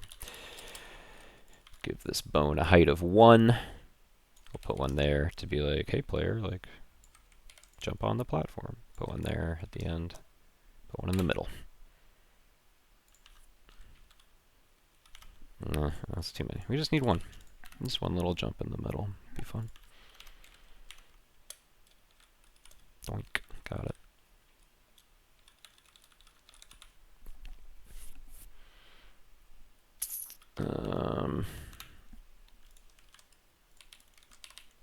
Need something. Need something. I guess let's work on this area and we'll see what happens and how all these enemies shake out, and then maybe we'll think like, oh, that was so perfect and that enemy's so good. Okay, the next room like definitely has to have them, and then that'll give us a little bit of direction. But for now, let's make this part where like these guys are coming at you something that's actually fun. And let's throw another guy in here also. I feel like we could have more than just these guys. It's been a while since you fought Gooper, right? He could be in here, definitely. And he's good with these kinds of pits and stuff, because he can jump over them. So yeah, let's say it's like 2 of these and 1 of him. And he's like in the second one. Okay. When they're released, they only go back and forth like this, or up and down like this. Maybe the first one should be up and down, so they're not like really getting in your way. Is Mole Man off the table? I think so. Projectile shooter might be good, but like, I don't know. You fought that guy. I'm worried you fought that guy too much already. There's 1 here, there's 2 here, there's 1 here, and he like takes more hits than you might think. He's like a 3-hit enemy. So I just don't want the player to be fatigued. Maybe it could be like that's the last one. He's the Mole Man boss. No more after him. And he's like guarding the exit. And so once you open up the path, he starts shooting, but until then he's not. Let's see what that would be like.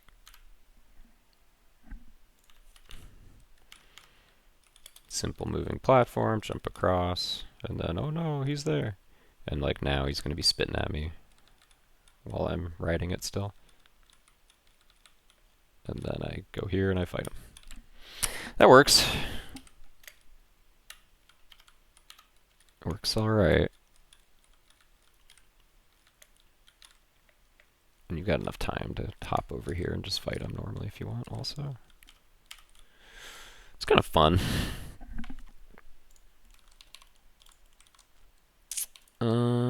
Okay, let's keep that for now and move back to this room. Doesn't Mina already have a mole woman? That's true.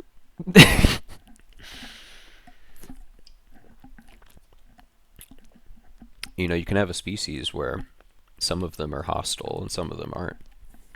For example, humans. I'm not a hostile enemy when I see another human, but some people are.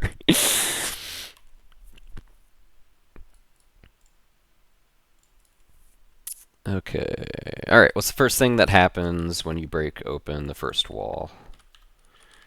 I don't want the pits to be like a total surprise, so maybe like just in here there can be a few to kind of like guide you into a specific spot where we want you to stand. But like nothing crazy. Why don't we start with that? So I walk in. That's like too close, you might fall in accidentally. But you walk in, it's like that. I don't know, it's like too... I don't know, it's weird. There's no space. There's no space for gameplay there. But maybe this would be interesting. It's like we could wall this off, basically, by like forcing the player to attack a specific position, like this topmost one. And then we can have hazards like going back and forth here that like we know aren't going to hit the player because we have a barrier. So for a first one, that seems maybe prudent. And it's about like working your way towards the bottom part of the screen to like hit the next one. Might be cool.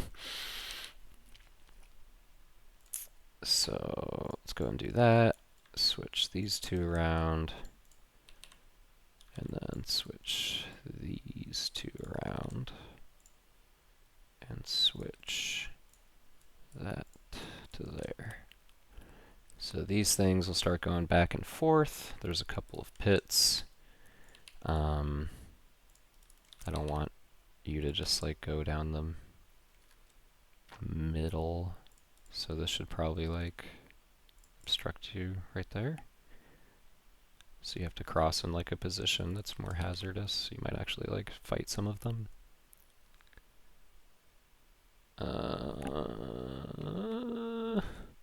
And this guy, the second one's like in the wave where you need to be, so that's good.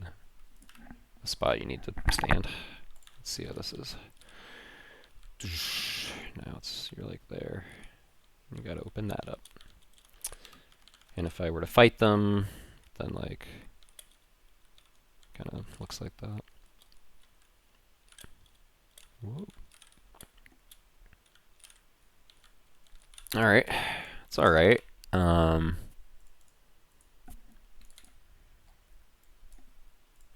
What would make this stronger?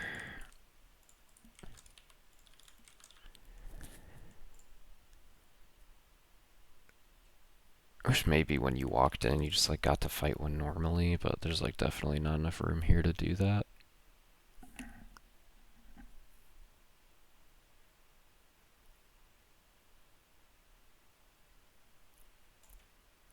Maybe it's fine.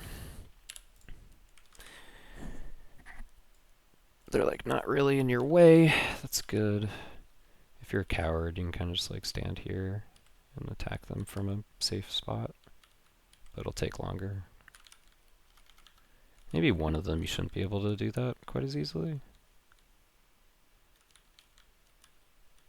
I could make you like jump over a tile. That's not the worst thing in the world right now. So it's like that.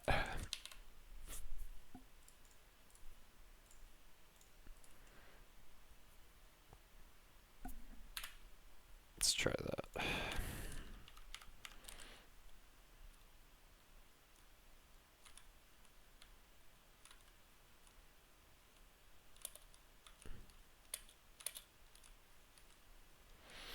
Alright, the bottom one is definitely strong. I'm not sure about this top guy though. I feel like something could be a little bit stronger, but I don't know what. Maybe this is more like that, and this is open. So like when you release it, this is the one that's gonna like start being in a spot that's like not a problem. But as you go, it can break open this one, right? And then like he could become a problem because now he can like be up there in case you didn't fight him before. So in order to accomplish that, what would we do? I guess if that's what's happening, you probably want one more wall right here, just so he can like stop and hit it. So let's go ahead and do that. And that'll also like prevent you from rushing this room just a little bit. What do you mean by strong? When I say that it could be stronger, I just mean like, I mean, they can be positioned in such a way that the player has to like do something interesting or like think about something. It's like fine, right? That like, you know, fighting these guys is fun and the game is fun and the combat is like fun, right? And so this is like fine, right? But wouldn't it be like more cool if there was another reason for any given element like that enemy to exist?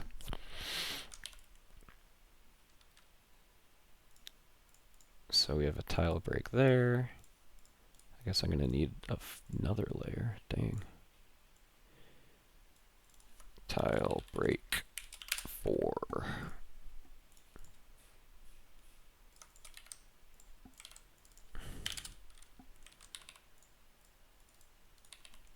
And this one will be real simple. Just that wall.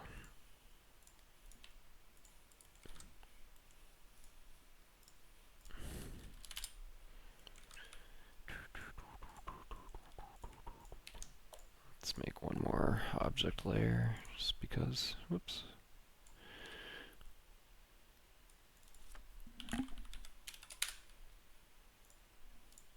Cool.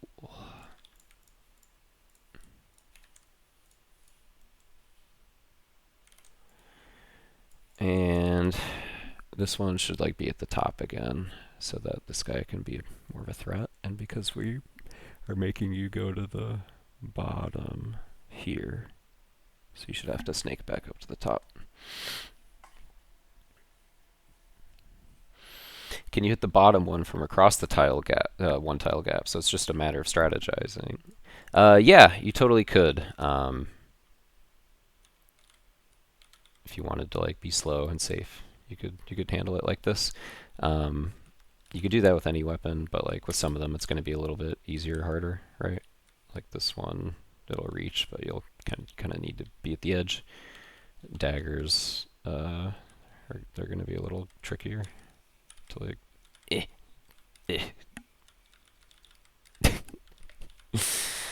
So depends. Okay, what was I doing? This has gotta open. And this will be like that.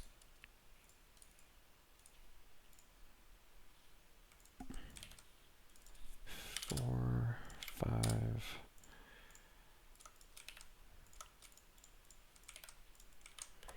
Alright, now that'll be able to open also. And that. Oh my gosh, so much secret dirt. So many secrets. And now we just gotta figure out what enemy is beyond this wall over here. Should be a different guy. Maybe just one of these could like spawn up there. And we need a layout that like complements this idea. So I have to hit a thing that's here, and then what's like underneath it, right? Maybe the gap extends. So I'm in a position now where this guy's gonna like jump at me. Maybe it could go all the way across. Is that crazy? How many secrets would you say is too many secrets? Is this pushing it? I mean, none of this is secret. You have to go through here to like to beat the game. Like, so I wouldn't really actually call these secrets, right? This is just regular gameplay that's like reinforcing how this stuff works for you. Okay. This is pretty good, I gotta say. This guy isn't doing that much on his own, since he only occupies one of these tiles. I need to like get up here, right? But he's not even like blocking from that direction. So it seems like Maybe we need one more of these guys to come out and join the party. Once you attack that. Yeah, I think so. And then that guy can be next to him.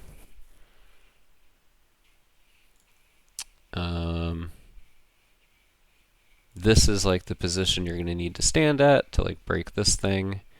So it'd be good if this one was like rebounding faster, right? So you had like less space. We're doing that here, and you have 1, 2, 3, 4, 5, 6 tiles to deal with. But if there was like a thing there, right, then there'd be wall here, and then you'd only have 1, 2, 3, 4, 5, 6, 5, 3, 4. Maybe that. Let's see what that does.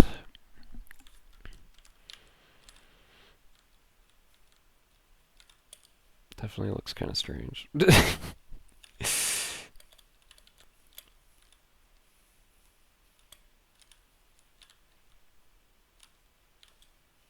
But like, see what I mean? Like now he's like actually like doing something with that space that he wasn't before. This is getting good. It's getting fun.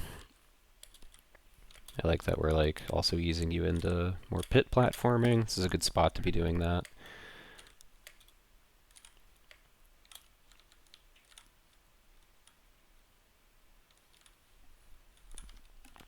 That guy's not really doing it for me though. Why not? Maybe that could be there. And there's, so he has a little bit more room, but there's like another thing that's like making me worry about standing somewhere. Maybe just needs like another pit here so that the general area is like a little bit more constrained than other parts.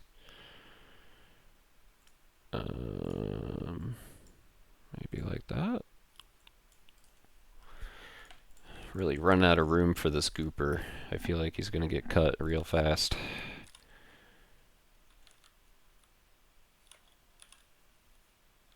It's lame if he starts on that one.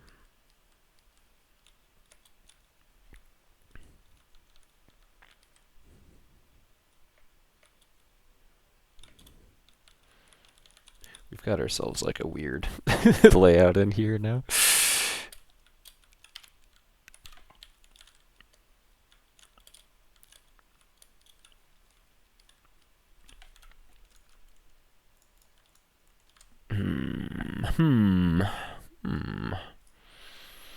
What's working? What's not working?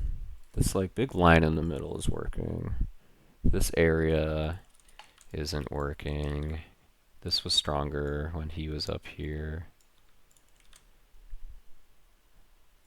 I like that there's a consistent hazard here, but it seems like it's not really the one we're looking for. Does talking aloud while making levels hinder or enhance your progress process? Definitely hinders. I would be moving a lot faster if I wasn't narrating. You don't think it enhances it? It enhances it for the viewer.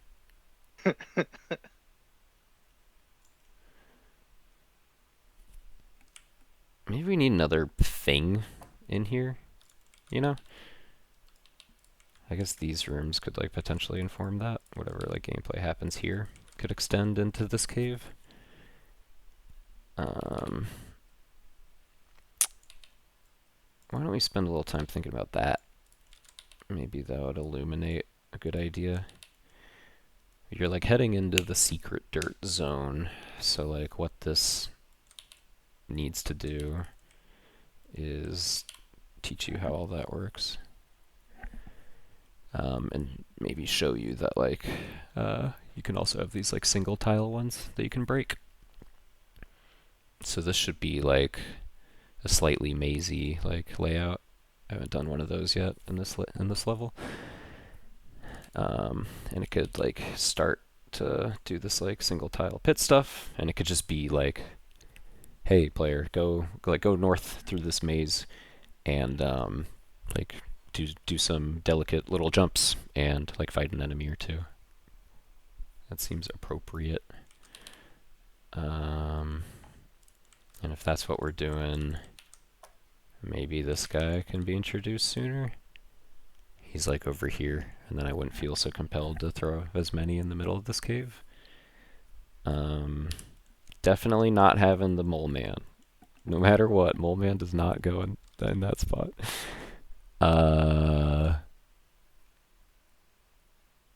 These guys might be good. These rookies. The dragonfly might be good because it won't fall in those pits. This guy would be good. These guys might be. They might be weird going through such dense collision.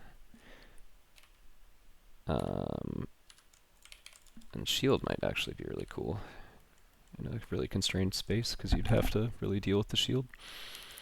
So for this area, here's what is strongest. That one, this one, then that one, then that one, then that one.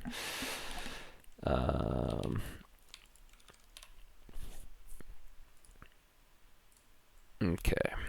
Alright, good start.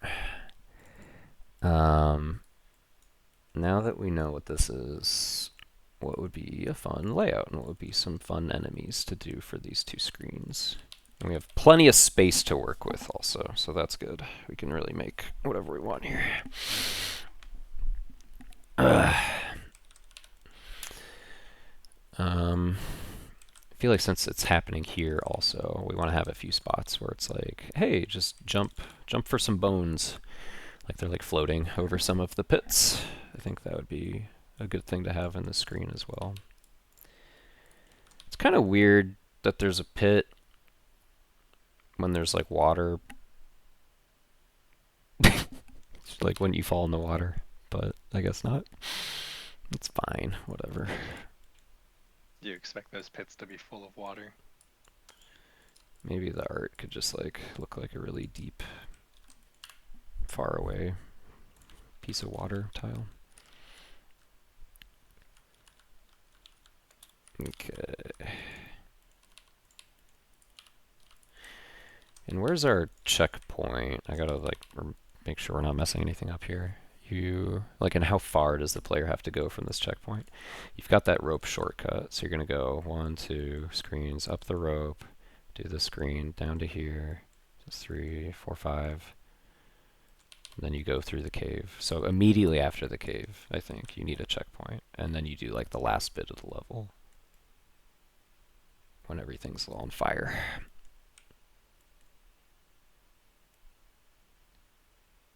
Yeah. So let's go ahead and throw that in there. Hey, that helps. Now we know that this room is going to be like a checkpoint room. That can help anchor the design. I'm curious about the little dark fairies holding the bones. What do they want? They want to hold up items so you can grab them. They have a little bit of lore. Not a lot, though. It was cool that Loot Skeleton was in the first version of this. Maybe he could, like, be maintained somewhere in here.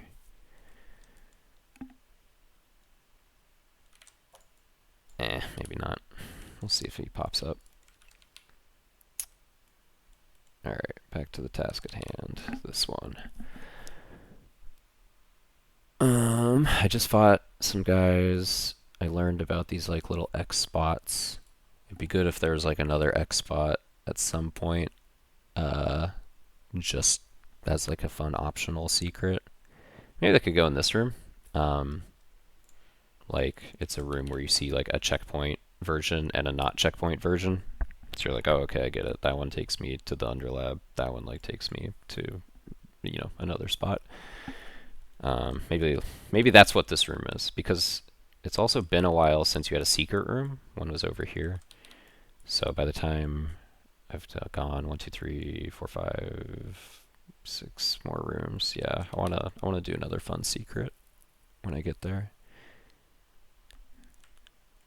That's what this will be. It's like there's not a lot of enemies or whatever, but there's like a couple holes to pop into. And so it's not like a real room, really. It's like a half a room.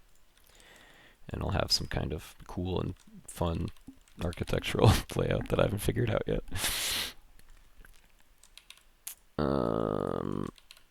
Okay, what are the things that need to happen in this first room where the player jumps over pits and such?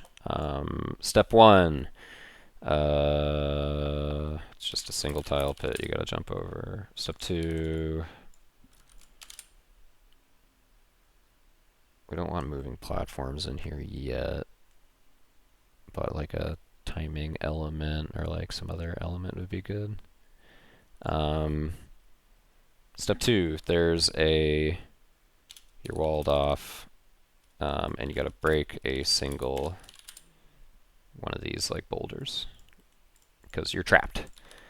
Then there are you gotta break 2 of them, and only one of them is like the correct path. That seems like how it would escalate.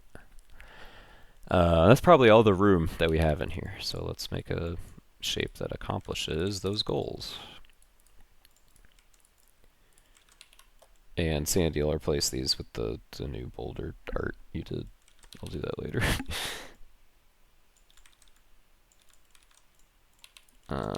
Okay, so that's our space. And this can get wider if it needs to, but I like that we show you more of the ocean. Okay, step 1, you're stuck in here, and you gotta break one of these. Boom, done.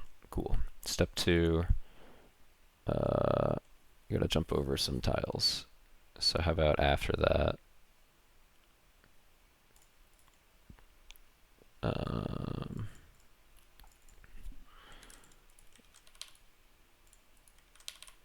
I could like start doing this kind of thing. So I go through here, and I have to jump over here, right? And then there needs to be like a couple options. So how about, let's say if you break that one, it like goes up here, but it's like a dead end somehow. And then if you go around to this one, you can continue. And then it shouldn't be as obvious though. Like you could still be able to go for a little bit, but like not everywhere.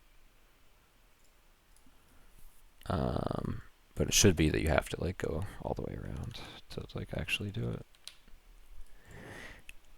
And much like Zelda, we could like kind of open up these spaces a little bit so it's less dense. And then there should be some stuff you're fighting along the way here. Maybe there's just like some of these gremlin dudes wandering around, because they're not very like dependent on specific direction you're traveling from, right? They just mill about. So they might be good here. And then I like the idea of having this guy somewhere in here, because you could funnel the player through one of these, and like by breaking open the dirt, he like charges at you.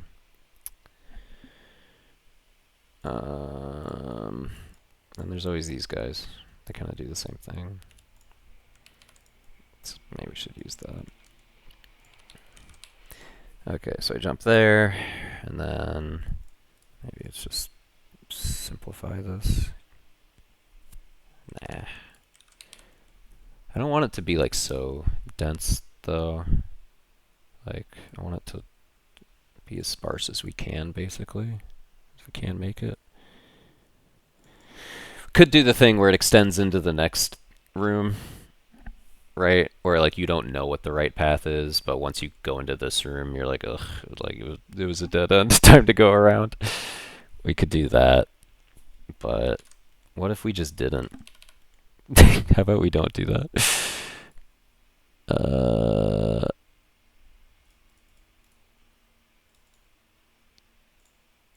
How about that like lets you get something over here, and like that's what that's about.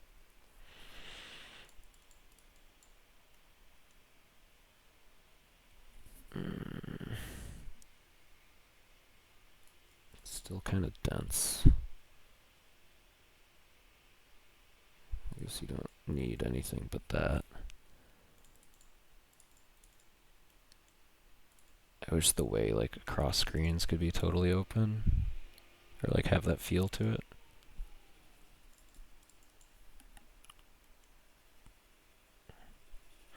And then one of these should be like, oh, you can just hit it for fun, and like, did you know? Like, hey, there's something there.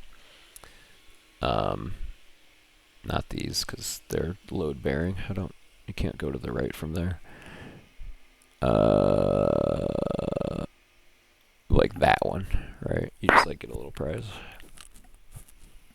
Or that's, you know what, that's a room 2 idea. Let's just do that up there.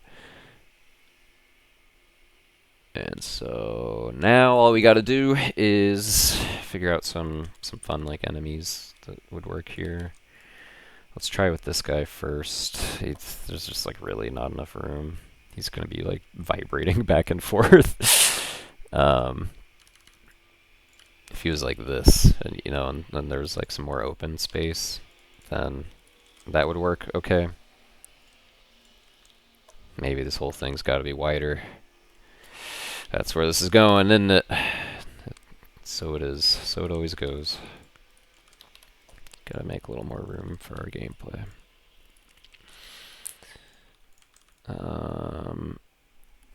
Let's try to have him like going back and forth somewhere, and then you like open up a route. I think it's also important to have enemies here, kind of like in the midst of all these rocks, because that clues the player in to the notion that like, you know, that is habitable space. Why would they put an enemy there unless I can like get there? Therefore, this is not an impenetrable wall. There is like definitely a way to progress. It like just helps reinforce that idea. Break this, jump over this. Maybe like after that is your first enemy. First one of those enemies that you can fight. Could be like this, and it's like going up and down. And so when you make the jump, you need to be prepared to fight him. Might be kind of fun. Could really give him like a lot of space right there.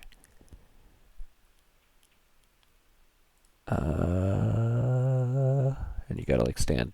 You gotta get here to like get into there.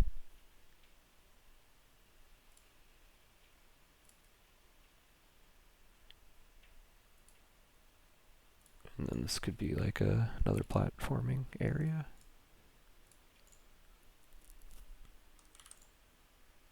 I don't know. Let's just focus on the enemy. Let's get that in there.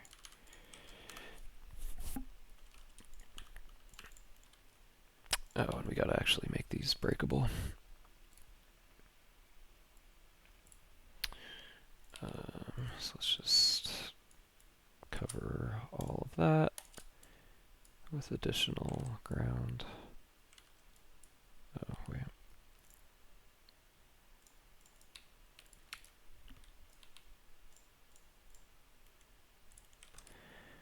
And drop in some of these.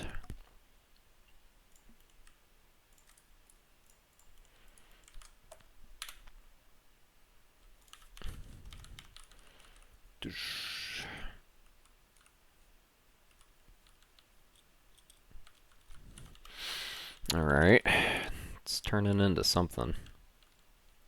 Could be that you could like break this one and like go up and fight him from above.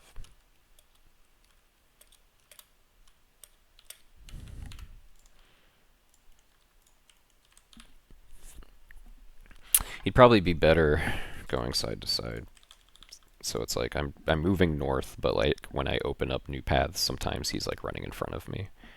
And you can try to hit him through your tiny little window, and that's like annoying. Or you could like get into his path and then fight him more quickly. It seems like it would be better. So let's say that like this path right here is totally open. Great. And what else were we saying? This like doesn't matter as much.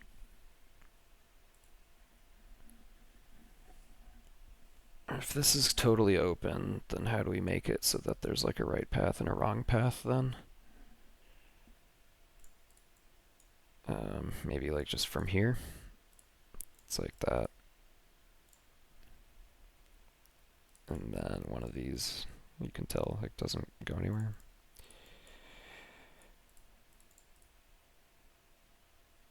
I kind of do want to do this thing now where like you go into the next room and then you're like stuck somewhere.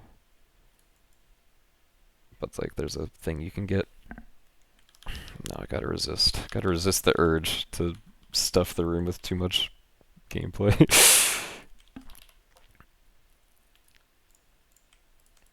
This is like turning into something though. I guess it'd be good if there was another one like here.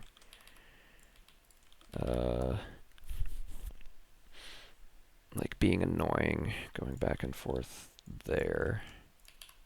Can I jump there maybe?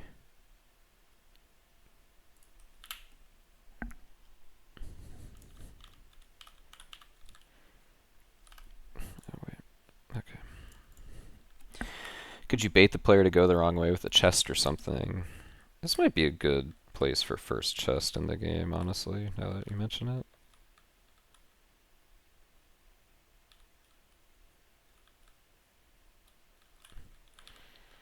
And then you can go up either way. This guy's like not great. Maybe we could just like put a regular guy over there. Might be fun.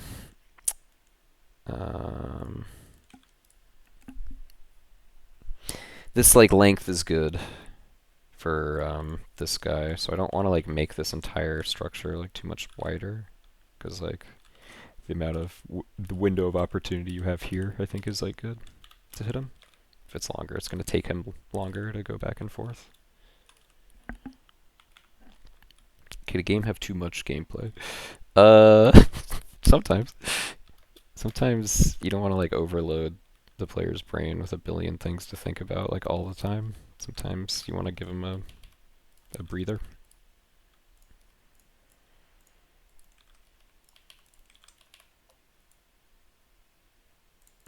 It would be exciting to see a chest here. I don't know. Maybe maybe it ain't gotta be that deep, you know? Maybe like one way there's just a chest and then the other way is progress. That'd be fun. Wouldn't that be fun? I think that'd be fun. Thanks. How do you avoid? You mentioned there being an idea like too much gameplay, or making them think about too much. But this is the intro level where you're teaching them everything. Yep. How do you? Is there anything you can do, especially in mind, to avoid overloading them on this level? Or do you think it's just gonna be overload them real quick and then give them a break?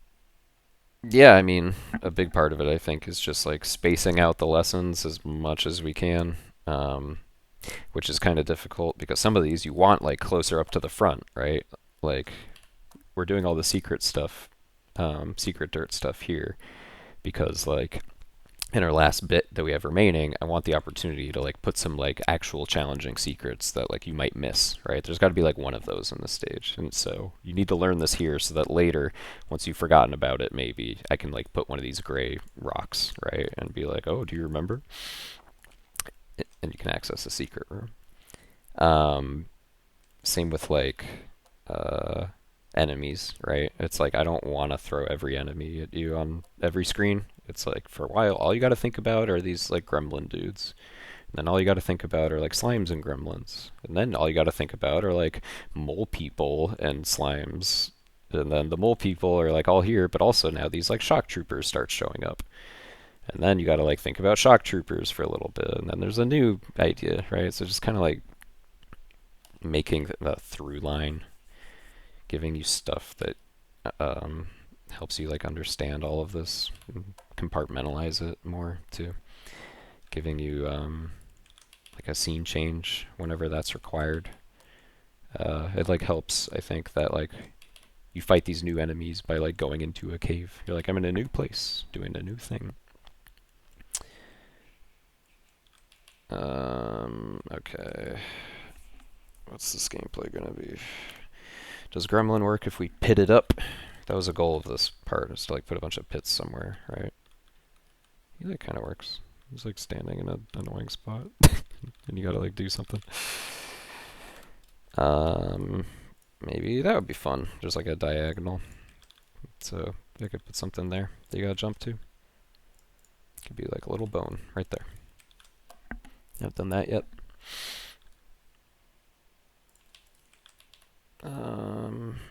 Okay, yeah, I like that. This is all good. And then, should we do it? Should we just put a chest here? It's kind of exciting that you would like drop down here and be like, ooh, a chest.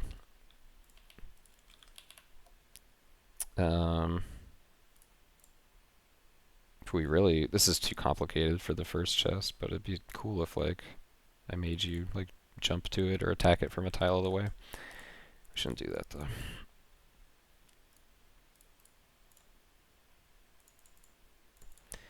I feel like this is a good opportunity also to like throw some pits somewhere. It's like kind of running out of space though.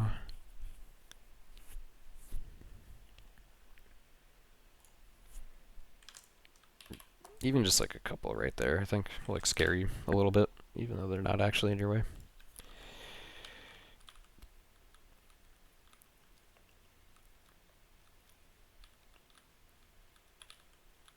It sucks that this is like going to be automatic. You're like already lined up to hit this next one.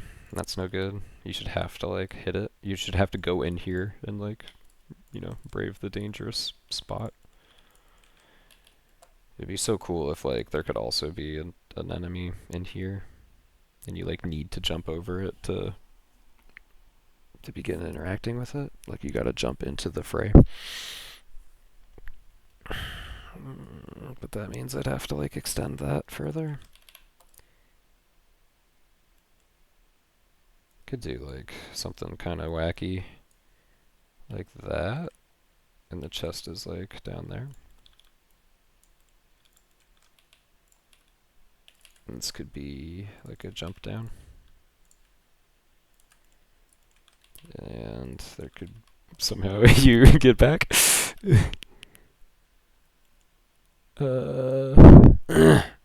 gotta put more sailor bodies in that water. They wouldn't have floated all the way down here. It's too far. By the time you get down here, time would have passed.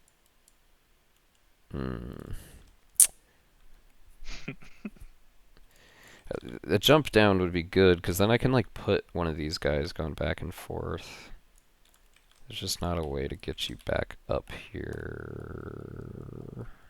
Unless... maybe if there's like one of these in such a way that you couldn't hit it from a certain spot. Like, if you have something like this.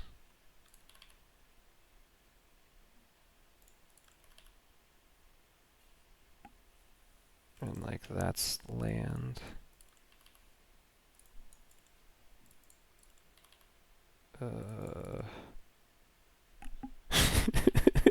Is there a way to make this work?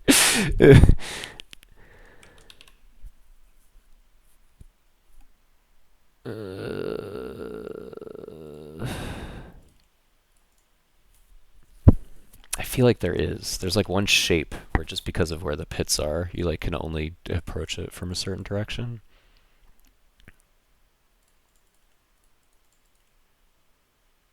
Like that. You have to go from that way. No, it doesn't work. I don't know. I don't know. You want to teach players about the drop ropes here?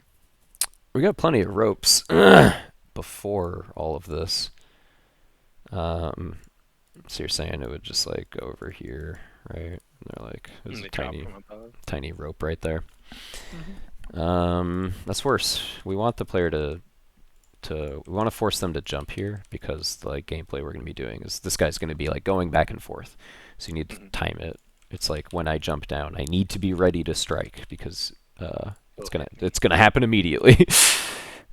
And Another annoying thing that's happening with this level, and by annoying I mean really cool and fun and awesome, and I love it, is that there's a bunch of water, right?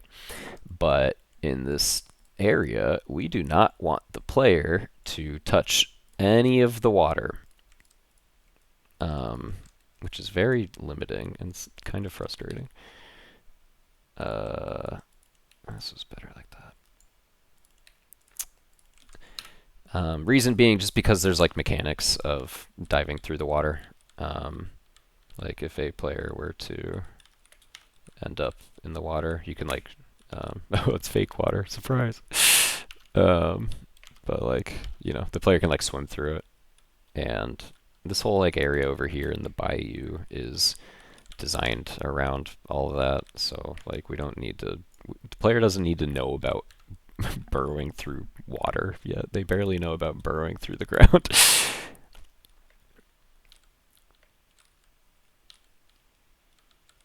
Let's see, this is the gameplay we're trying to make here, where like I gotta be like, huh, duh, duh.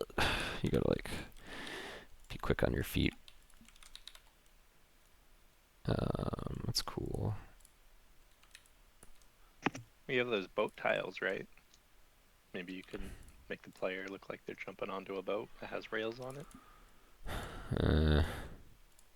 It's like Just makes losing. it more complicated. Yeah, it's just like getting. We're getting away from what this started as, which is like just jump over some pits and break some rocks. That's all it needs to be. I don't want to like put a whole ass boat over there on the side. You can make the edge like a boat you don't jump onto, and it just acts as a wall that goes off of the screen. Nah, you don't need a boat. Boats solve more problems than they make. That gremlin's like not that exciting now that I'm thinking about it. Okay, and then yeah, now we got this going on. That's cool. But how do you get back up? Could do a pipe hole. You know what? Maybe this is the first pipe hole. Maybe we just gotta do it. It could like work here and like look organic though, so I think that's fine. Is there a pipe hole in this level yet? Nope. Yeah, maybe you just solved it then. I don't like it.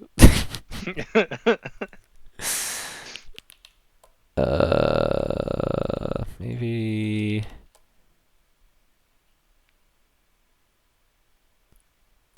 Is that like too tight? Yes, that's like, I don't know. It might already be too tight. Can I change this guy's speed? No, right? No. Is there like something else I could use to slow him down? Do they move slower if they go through grass? Is that just the player? I don't remember. That's just the player. Yeah.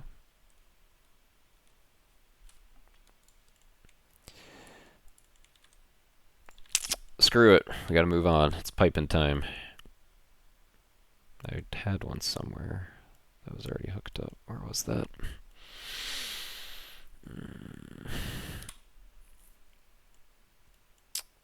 Where are you? Where are you? There it is.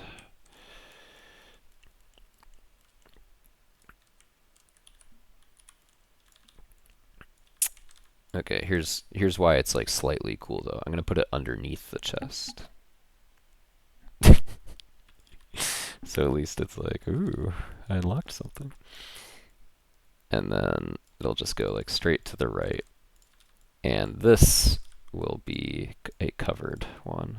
And this will be open. So we just spit you back at the start.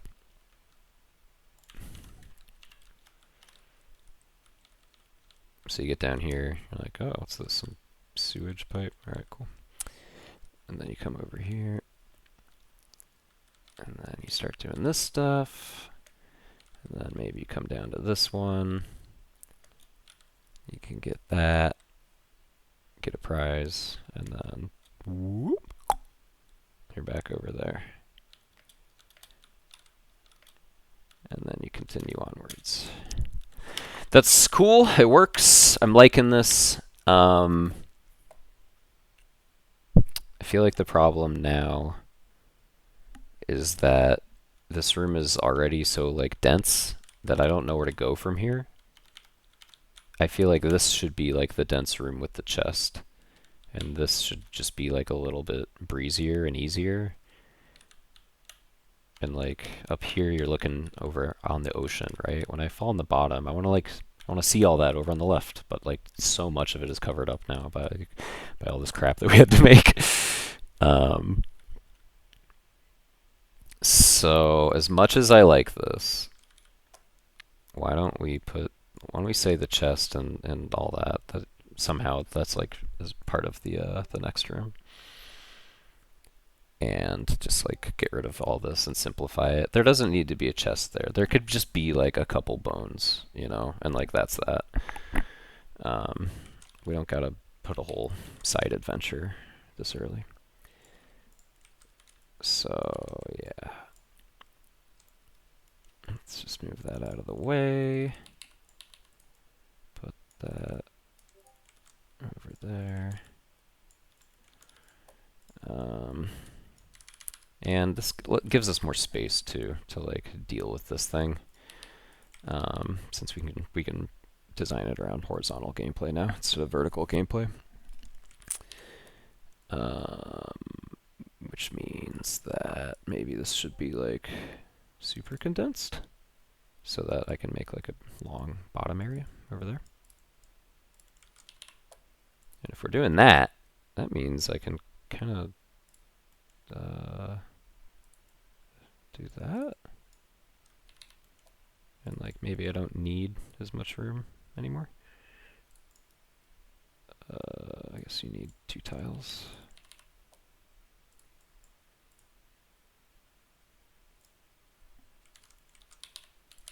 Getting somewhere, getting somewhere.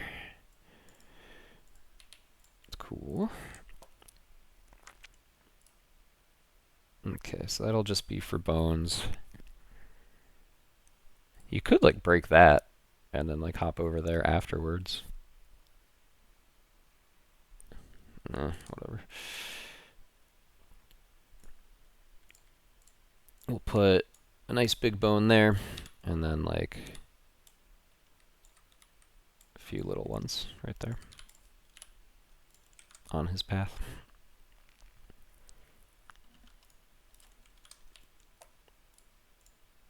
And then you come up here, you need a little breathing room before we start getting into pits. So we could put it like there, maybe. Up one. And then this is like our space to do like a difficult challenge with all of these things.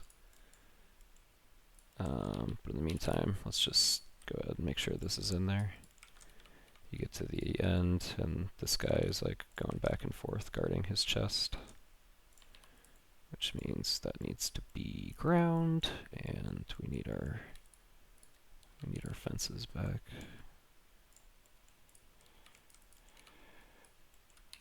Right there, and right there.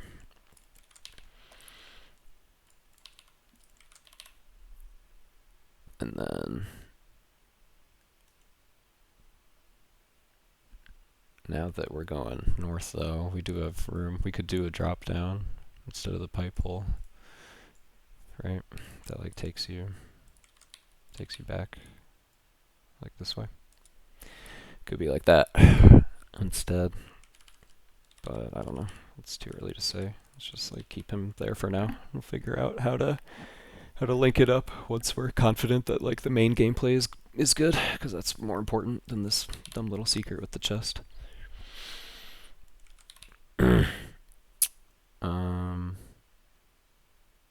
Okay.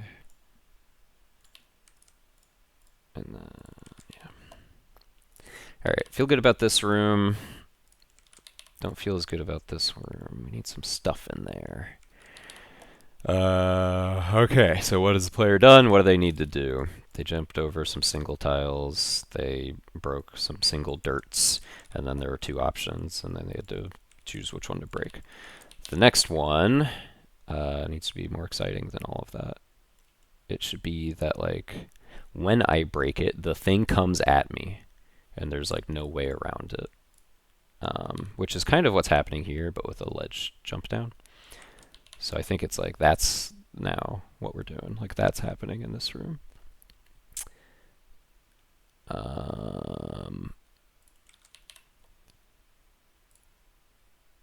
So yeah, you gotta go up there, and then I'm like here, and then the thing like hits me immediately. But it should be down here instead, so that if I exit this cave, I don't like immediately get hit, in case that guy's somehow still alive. So that's like that, and that's like that, and we make you stand like specifically right there in like the most dangerous spot. That's the only way, and he's definitely gonna come at you as soon as you do that. And then as far as like leaving the room, I think just some simple platforming thing is fine. Maybe this gets pushed up a little bit, and I just make you do like one last little jump. But since there's more pits around, it feels scarier.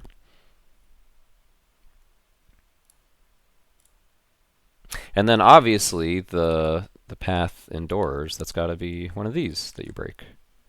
Come on, what are we doing if we don't do that? Like one of these like breakable walls.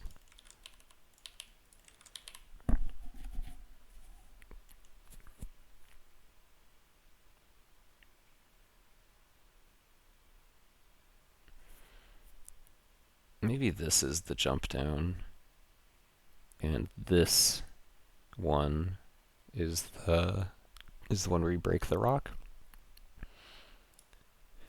Because that way we would ensure that like if it was like that kind of thing, this ensures now that once I get down here, I'm stuck here, and I'm definitely going to break open this door. When it was the other way around, there's a potential for the player to like be dumb and backtrack to this room, but now you can't backtrack. You're like stuck in this tiny little pen of that many tiles. So I think that's stronger.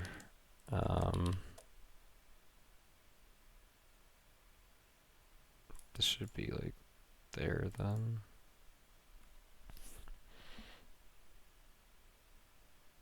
And these could just be like that. Okay. And that connects to that, and now it's like you're like up there. Gives the place, the area in general, like a little bit more depth, which is nice too.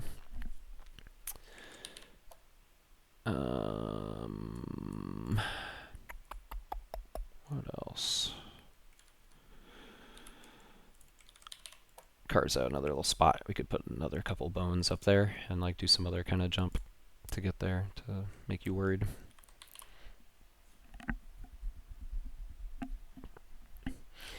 You think it makes sense after some more complicated rooms to make some really simple ones so you just pass with 2 or 3 simple enemies? Is there some rhythm that you think works best?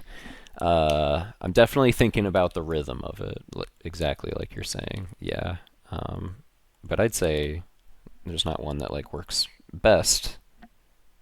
Different rhythms just like create a different feeling, right? Sometimes it's cool to be like, oh, that part where you gotta do like a rush, a boss rush of like 5 hard rooms in a row where I gotta like fight an annoying enemy. Oh, thank God I got through it, right? That's like that can be a cool and fun and memorable part of the game, just like any other. Variety is the name of the game, I suppose, is what I'm saying. Should this just be more rocks instead of one of these railings? No, that was cool. Kind of running out of space again for this to work as well. Yeah, I don't know. We'll see. Alright, enough blabbing. Let's actually play this. Let's see if it's any good. And I need one of these there, and one of these block layer right there, and one there. Except that one is only from this side. Another thing that could be good to show is that, like, you know, sometimes you'll break one of these and it'll like set off a chain reaction. So maybe that could work its way in here. I don't know.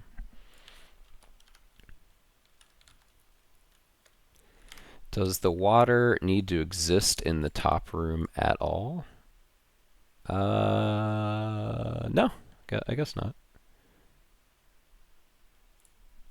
Not necessarily.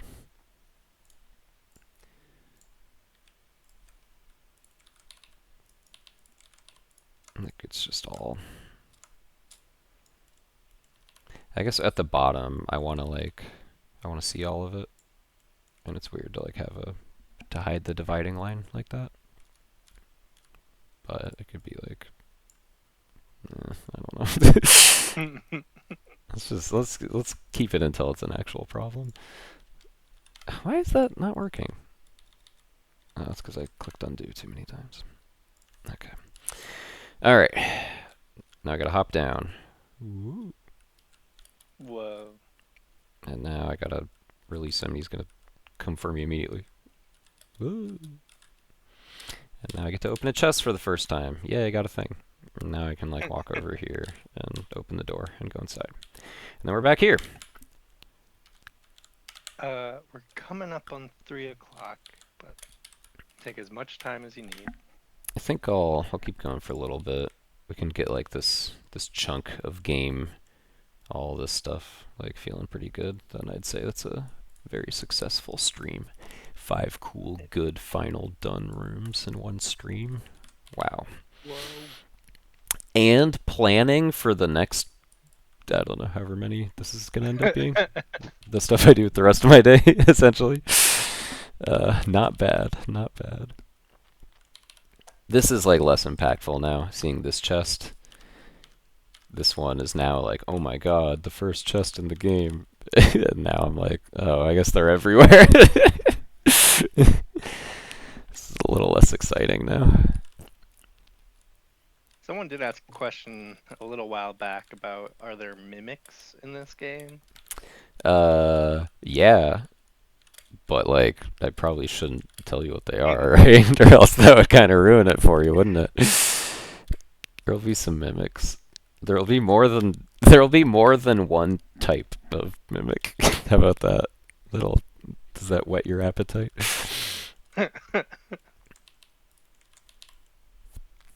Okay, some stuff I'm noticing. This area right here, very dry. Nothing's going on, right? What could we even put there? I don't want to put an enemy there because, like, you know, there's enough once you jump down there. So maybe, screw it, let's just get a tile of space back, right? And then, like, the areas can be, like, a little more interesting as a result. The areas where there's actually, like, you know, content. And this part of traveling along can just be, like, do some real simple vertical jumps, you know? I can make you, like, jump to this one, grab a buried bone, jump back to this one, and then go. That seems like it would be good reinforcing simple first level kind of stuff. I like that. That's good.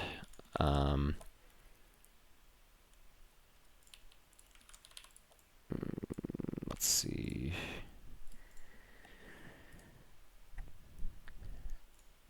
Maybe there's some more things you could break. I don't know. I broke a lot of things in this room. Maybe I'm like done with that by the time I get over here. You could put one there, and that's like hiding the bone. That might be kind of fun. Why don't we do that? It's simple, but effective, hopefully. It's just like underneath there. So you gotta break it and jump there. Put one of those there.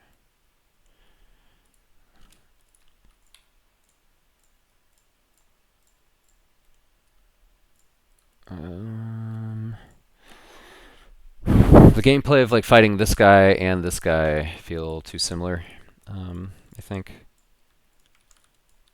I want more to be thinking about for the secret one, because it's the secret one, it's the hard one.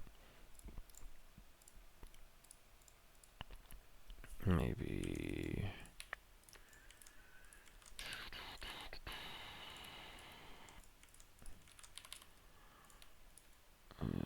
try.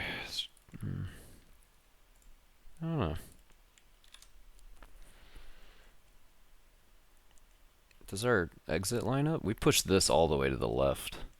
So really the door should be there now. Alright, well that's good to know. Why don't we go ahead and change that and start designing around it. Put that there instead. And inside, you know, you get the vibe of like a pretty dense cave. There's a wall like pushed all the way to the right. So it seems to me like actually what needs to be happening is like this extends, yeah, like all the way. And that ends there. That's your cave structure that you're entering.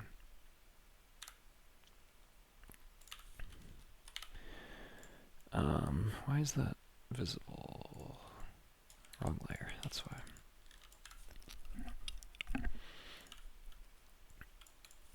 Okay. Boink.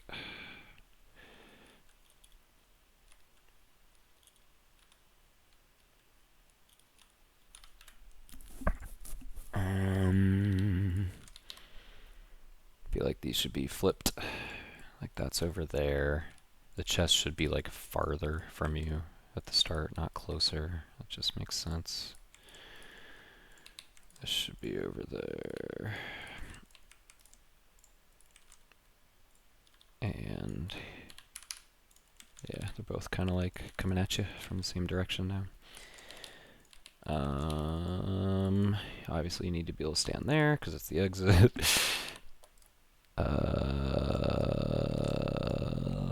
I wish there's something going on here that was more interesting.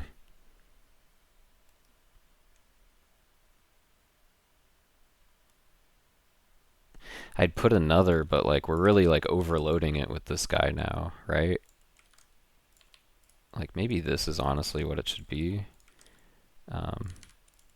Like I jump on one spot, but they're gonna be on weird different cycles. Who knows where they're gonna be? So it's like throwing me more into the fire.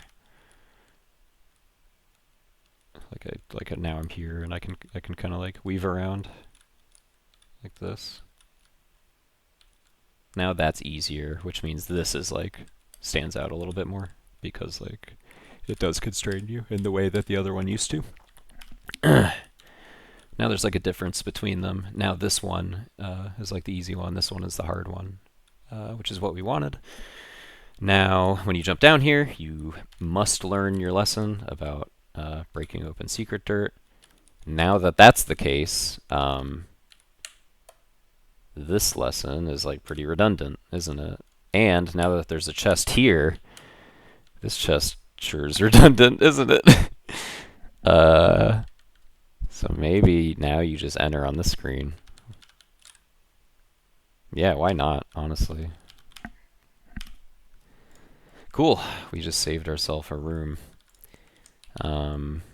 Which means we're gonna lose this part where like you go in a weird divot to like a secret, but I don't know. I'm not crazy about it anyways, so no sweat off my back. Let's just go ahead and do that now. Get ourselves one room of space back.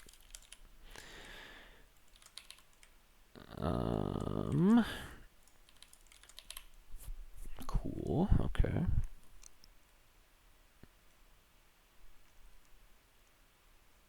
So really in 3D space, if you were to make this a real thing, this cave is like here. And it like goes that way. That's like what it really is.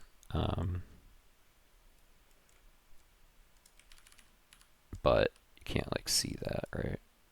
Because of all this stuff that's in the way, like from a perspective standpoint. You're like high up in the air, so you're like looking over the horizon more up here, right? So that's my justification for having two rooms in space that would be like on top of one another. It's like one's like way higher or one way lower than the other. So it's still like making sense geographically, I think. We could like put a little bit of art somewhere to like just guide the player a little bit more, right? Put some vines there, and all of a sudden this looks like a little bit more tantalizing.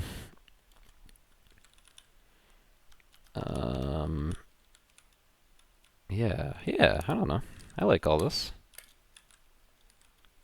I guess spikes would be like a way to amp this up if there's like a spike tile or two. But we're doing like pits. That's like what's happening here. I'm getting fatigued of this enemy. He shows up too much. There's like one too many now. I don't know. It's fine. It's fine. Do you think you're fatigued because you've been placing the enemy for It's a few more. hours? and the It's more. player being fatigued? It's more that now when I get into here, I'm like bored of this, right? Like this is like no good anymore Like because third we got screen in a row. yeah we got the good gameplay out of it already.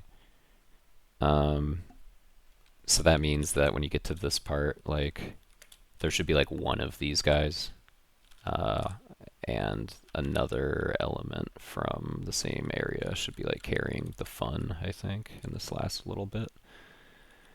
Hopefully something that works well with moving platforms, because that would help us kill two birds with one stone, since this room is like still a little bit too lame. Maybe it doesn't need another enemy, but it does need another element, I think.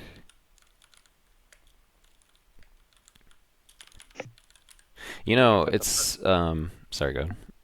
I was going to ask you, since you said birds, would you introduce Bone Bird here, or is that a crypt-specific enemy? You know, so many team members have whined about Bone Bird. I'm thinking maybe he's not in this level, you know. We have this like dragonfly, and that's the most simple flying enemy there could possibly be. So I think maybe there'll just be a handful of those towards like the very end to get you doing jump attacks. Maybe here's an idea. This could be like more constrained when you're like going across here. But the fun is instead coming from the idea that there could be another breakable wall, like down here. And so as it's crossing left and right, I've got to like time it to hit this thing. And once it breaks it open, as it's crossing left and right, I've got to like make a jump to safety from the moving platform while it's moving. And I think that'll help because A, it gets a secret back in here that we lost when we took out this chest. And B, it helps us linger in this room for longer, which means we get more value out of Mole Man over here.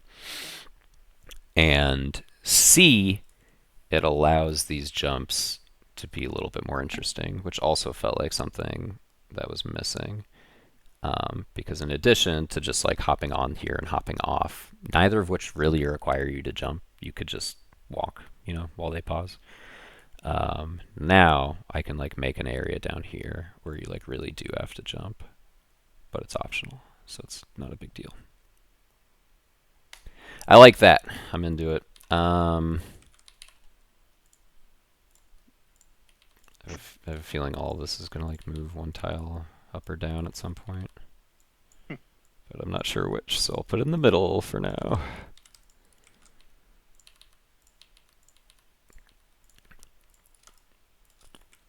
Okay, that means this now needs another layer that's underneath the other one.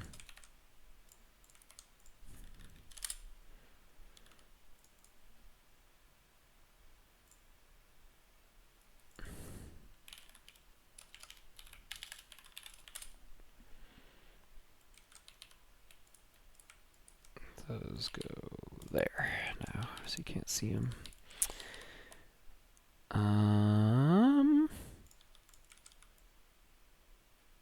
Now that we have an objective in the middle, hitting this thing, I don't think we need another objective also in the middle. So instead of one bone in the middle to jump for, I'm gonna have two on the sides.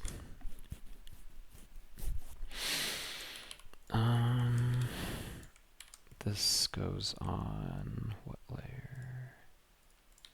This is going to make it hard to read, so I'll just get rid of it for now. This is now a tile break. We already have one, so this is going to be number 2 in this room. And what it's going to look like when all is said and done is you got to make a 1 tile jump to some stuff here, meaning there needs to be wall there.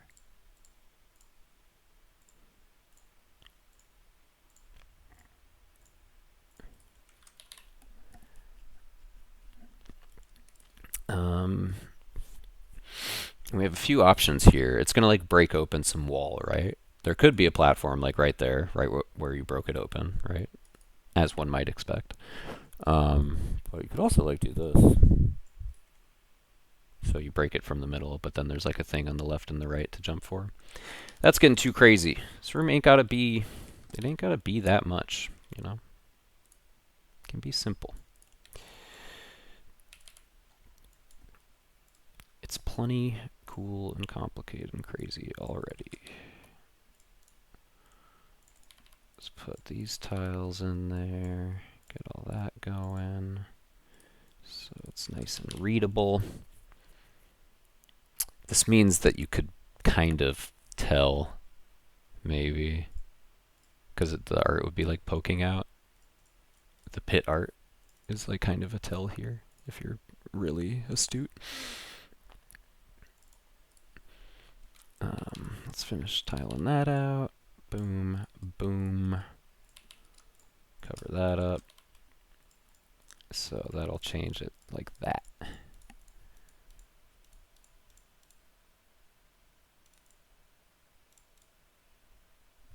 Should it be like that, or more just like this?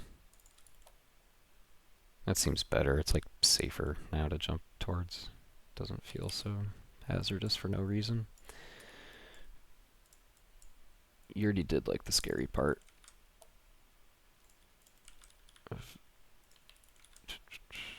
Okay, so this is here. And then this. This is looking weird. That gets rid of that. But this could just go inside. Exactly like that, right? Ugh, my brain. Is your brain okay? It will be. This needs that space, though, for Mole Man. So that's why that's like that. But this one, yeah, it's all about Mole Man space. That's why it's got to be a weird shape. Whatever. It's just going to be a weird shape. Deal with it. Let's hook it up. Here we go. We already got an A, so let's do a B.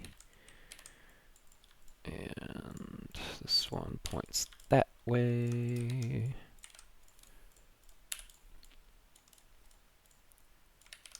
Boom, boom. Let's make it clear what we're working with.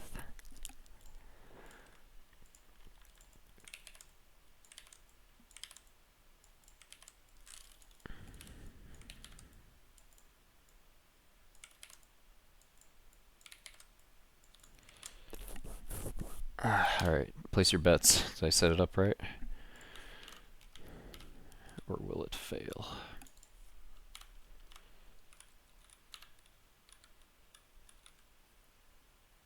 Cool. Cool. The platform needs to move though now. The under part of it. So we add a new property called layer 2. And it's going to move under 2. Why the decision to make the entire wall explode instead of just the tile that the tell is on? Because sometimes you want to like blast open a path, right? And you can't really do that if it's always just one tile. Sometimes one is more useful than the other, pretty much.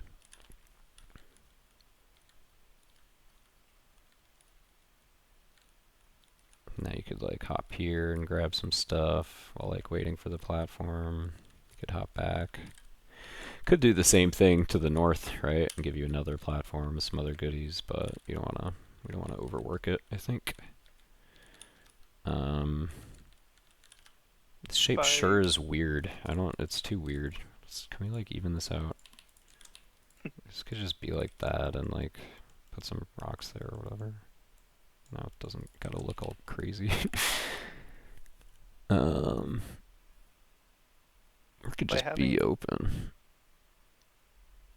Maybe it should just be open.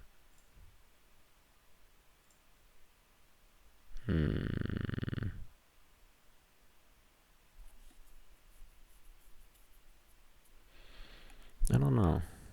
Or like this idea could come back, and like you gotta hit like the gray one right here, and like there's a big wall of rocks on both sides. You know what I mean? Are you saying the shape that explodes is odd, or just the shape of the room got all like twisty and weird, but like the content of the room isn't actually that twisty and weird, and so I'm just looking at it and being like, can I clean this up somehow? Because like gameplay wise, this is the same, right? But now everything's just like a square. But I don't like it as much. I like that we're doing like wall breaks. I don't want to bring back the gray rock here. I don't know. How about just keep it like this?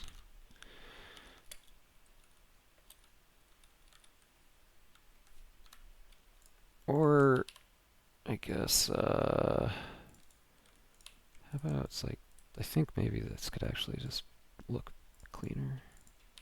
If that's like there. There's nothing here, there's nothing there, there's nothing there. Where is that?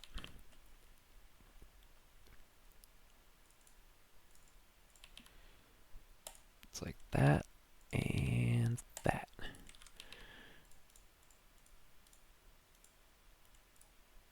And it opens up both of those to become visible. So that's like what's changing. It goes like that. And then like that.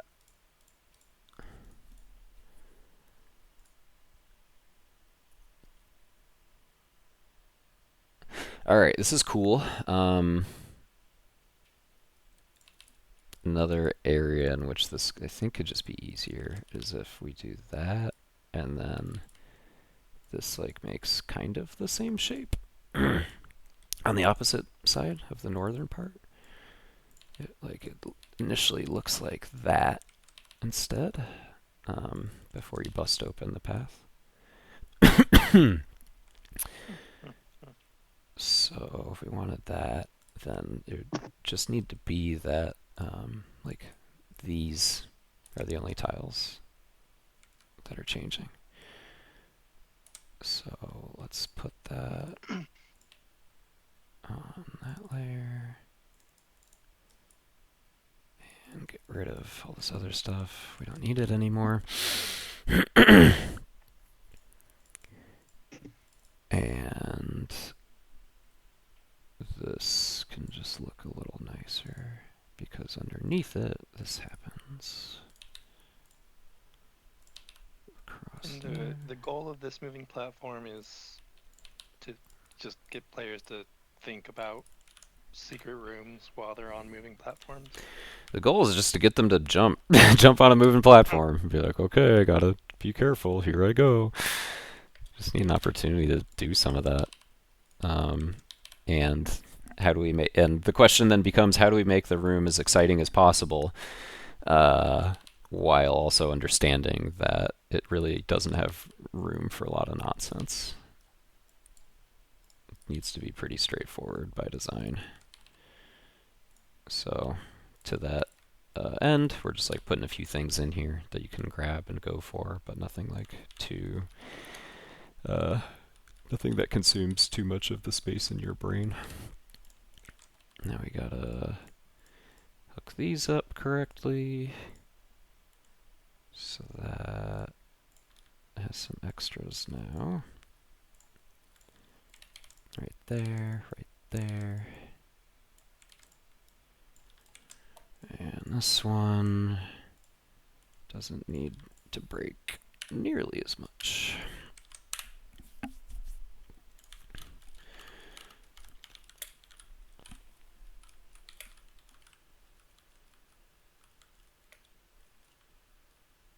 And from here, you can do that. That's kind of fun, dodging his stuff.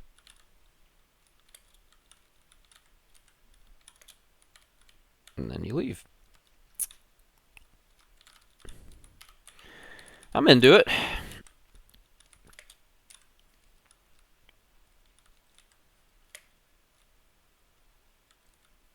I want to like overload the room so much. I want to put like another breakable wall right there at the top. Make you like jump from there to that one, back to here, over to this one. I feel like that would be fun. Is it too much to put like a burrow tile to show players can burrow while on moving platforms? I think this is the first moving platform in the game. It's too advanced. This already with like this thing, I feel like is like stretching it a little bit. But it's not asking you to do anything too complicated for your first one. We're asking you to like jump on it. That's fine. We're asking you to attack while on it. And then we're suggesting that in addition to all that, maybe you should try to like do a daring jump off of it and onto it, but we're not going to require that. That seems appropriate. So let's put some goodies down there to grab. I guess what would you want at this point? Should it just be more bones, or is there an opportunity here for a more fun idea?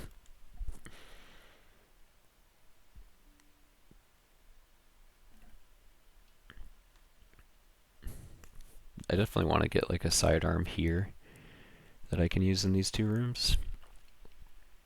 Maybe I should give you some magic if you land there, and then whatever the sidearm is, you can use it to wreck the mole man. But for a secret, magic sure would be lame. You gotta get something good too.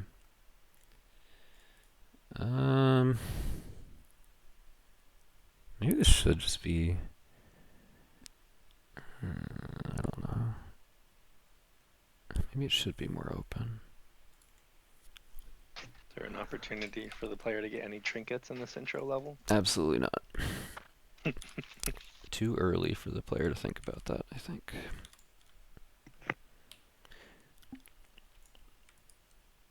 You're not ready to like think about whether you should equip the steady souls to reduce knockback. You don't even like know about knockback yet. Like it's too early to decide I'm going to change my playstyle when you like don't even understand the default playstyle, I think.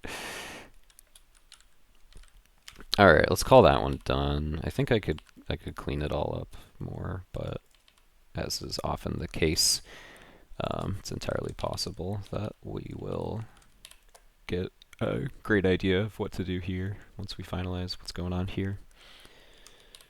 It sure is annoying to make these rooms just because there's like so many layers of crap on top of one another to set it all up.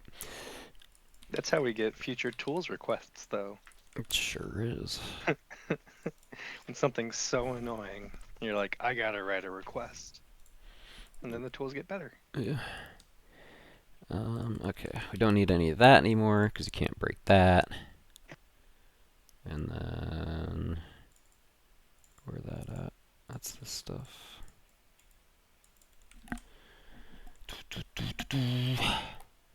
Maybe a burrow wall that the platform is lined up with for a secret area. Yeah, we do that later in the game. I feel like it's too advanced for this spot, but definitely a good idea.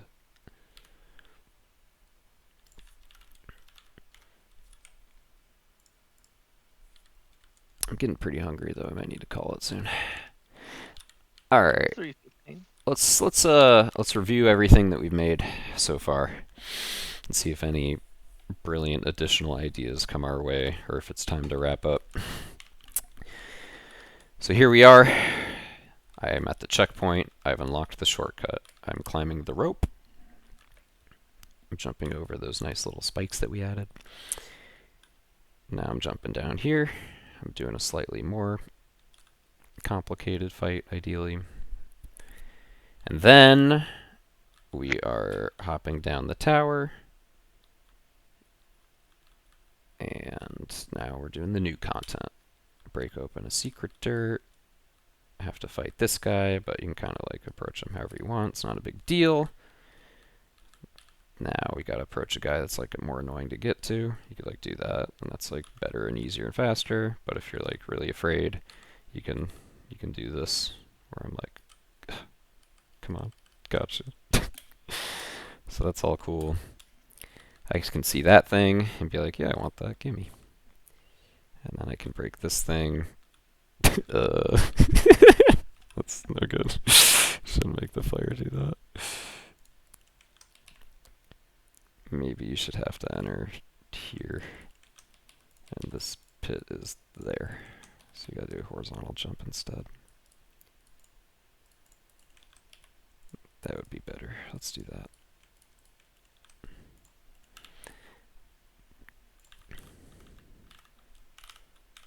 Now I'm here. Killed this guy. Grab that. Hop on over here. This like shape is weird. It seems like it's ending, but then it like starts again. So this should probably like just extend, and these can be rocks or whatever. Now I'm over here. I can grab another fun prize. Then I gotta jump into an area with a couple of them, but it's like pretty open-ended how you want to approach it. Maybe there should be some bones or some candles or whatever here also. Then I put you in your most constrained spot yet, and unlike the previous time, there's no option to deal with it like a coward. You must engage with the enemy. And beyond that, I still feels like there should be like one more wrinkle to it, but I'm not sure what yet. You just realize how much damage those red guys do. How much is it? That's appropriate. You know, it looks like you can't take a lot of hits, right? Like it'll be 6 hits before you die from this like basic enemy, right? 4, 5, and then that would be number 6. But you gotta remember that you got these vials, right? At the beginning of the game, you're gonna have 1 vial, maybe 2. I don't remember. But you know that use it wisely, and you can fill up your entire health bar. So your health bar isn't actually that length. It's potentially its length times your number of vials. Think of it that way. All right, cool. Then I go into the cave. I'm like, wow, this sure is a Zelda game. They got going into caves and fighting enemies. And then this is something that'll be replaced with something more interesting now that these guys are less interesting. This moment's still good of having the gooper crossover. So now this room kind of blows, but let's not worry about that. And then we got our moving platform, finally, yay! And I bust that open, I bust this open. These walls are like too constraining now, I think. I just want to like have some open space. I'll probably make that change off camera, because it's going to be really boring moving all those walls again. And then you end up here. You know it would be good if like from here I could grab a rock and then like use it to like jump over here and then also go over to the right and like throw it at him and insta-kill him, because that's like a lesson we've taught you very explicitly, because he's the enemy we make an example out of right here, being like, hey, those rocks sure are powerful. Like very high chance that you're gonna end up throwing one of these at him. So once we've done that, sure would make a lot of sense to make it so that like down here you could like grab one, and then if you were daring, you could try to carry it over to him as an optional bit of risk and reward, as the kids say. Yeah, if we're doing that, you definitely need more space down there. That's cool because you can carry it for like quick damage against him. But as long as you're carrying it, you like cannot burrow. So that's, you know, the trade-off. And if you're using that to like dodge his projectiles, right? Like you're like, just get me out of there. Then that option is now removed. I like leading you into it also with the bones. Yeah, it's kind of fun. You can insta-kill him. That's cool. Yeah, and I like the idea of leaning into it with the bones. And by that I mean just like putting a bunch in a row so that players will do something that looks like this.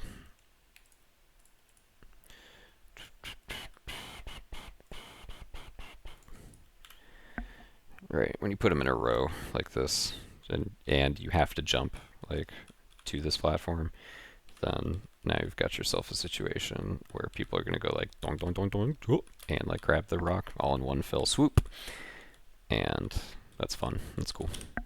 So we get that. We get value out of that as well. But this needs to be way wider for that to work. I'll do that off camera. It seems like a good stopping point. After we go through this cave, we're in Firetown. You get a checkpoint, and yeah, more fun, cool gameplay continues. I'm really gonna have to figure out how to like theme this like weird tunnel you go through. Why is there like a tunnel at the end of this? What is it? What does it look like? I'm not sure. Sandy, will figure it out. I can't toss every grenade to Sandy, you know. Sure you can. I really can't. That's how we get levels where you don't know where to go because nothing looks like anything, because you can't art up a place that doesn't have like an idea of what it is. Because that's going to like change your tile positioning probably, and that's going to change the gameplay, and Sandy doesn't want to do that when he's like arting somewhere up. So it needs to like have an idea to start with. Okay, yeah, and then like what's remaining? So I got to do like this bit of like making long jumps. This is like you're now in like the lead up to the boss basically. So fighting some of these like meteor enemies, more of them at once, going through the fire and the flames, walking through some destroyed houses for I don't know, 4 screens or something. And then you're pretty much out of there, right? After that, this is all temp. We gotta have a thing somewhere where I, hit a button to open a door. That'll like get worked in, and then you fight this guy who's not even a boss really. He's just an enemy, but he's a big meaty enemy. And then after that, we're out of there. So yeah, getting there, getting close. Getting close. Some progress. Yeah, there's a good like 5 rooms right now. Time is it? 3:20. I'll try to get through another like 2 or 3 before the end of the day, and then yeah, seems like tomorrow we'll be finishing it up. But yeah, pretty exciting stuff. Wow, it's a whole intro level. Whole intro level. Do we got any fun questions? Anything else going on? Sandy says he's got it. If you want him to finish the rest of it, that's totally fine. Let's see, other questions. Enemy spawns in front of a door. Is there a fail safe so you can enter the room through that door safely? Nope. But you don't do that. It means you can't put an enemy like right in front of a door, like I just did. Unless it's such that like you can't backtrack from there. That would fix it. Like after that door, were I to put a drop down ledge before you get to the checkpoint, then we wouldn't need to worry about it. Blue or red? I'm team red. I don't have any context, but that's my answer. Sandy is more Knuckles secretly than the only Sonic. more Mario than Sonic. Whoa. Yeah. Okay, cool. Well, hey, this was fun. We'll be back next month with another private developer stream. Waz has been streaming just like some art of the game, just on Twitch. So follow our socials, I guess, if you want to know when he's doing that. Yeah. He did 3 a week or 2 ago. The VODs are up on our YouTube channel if you want to look at those.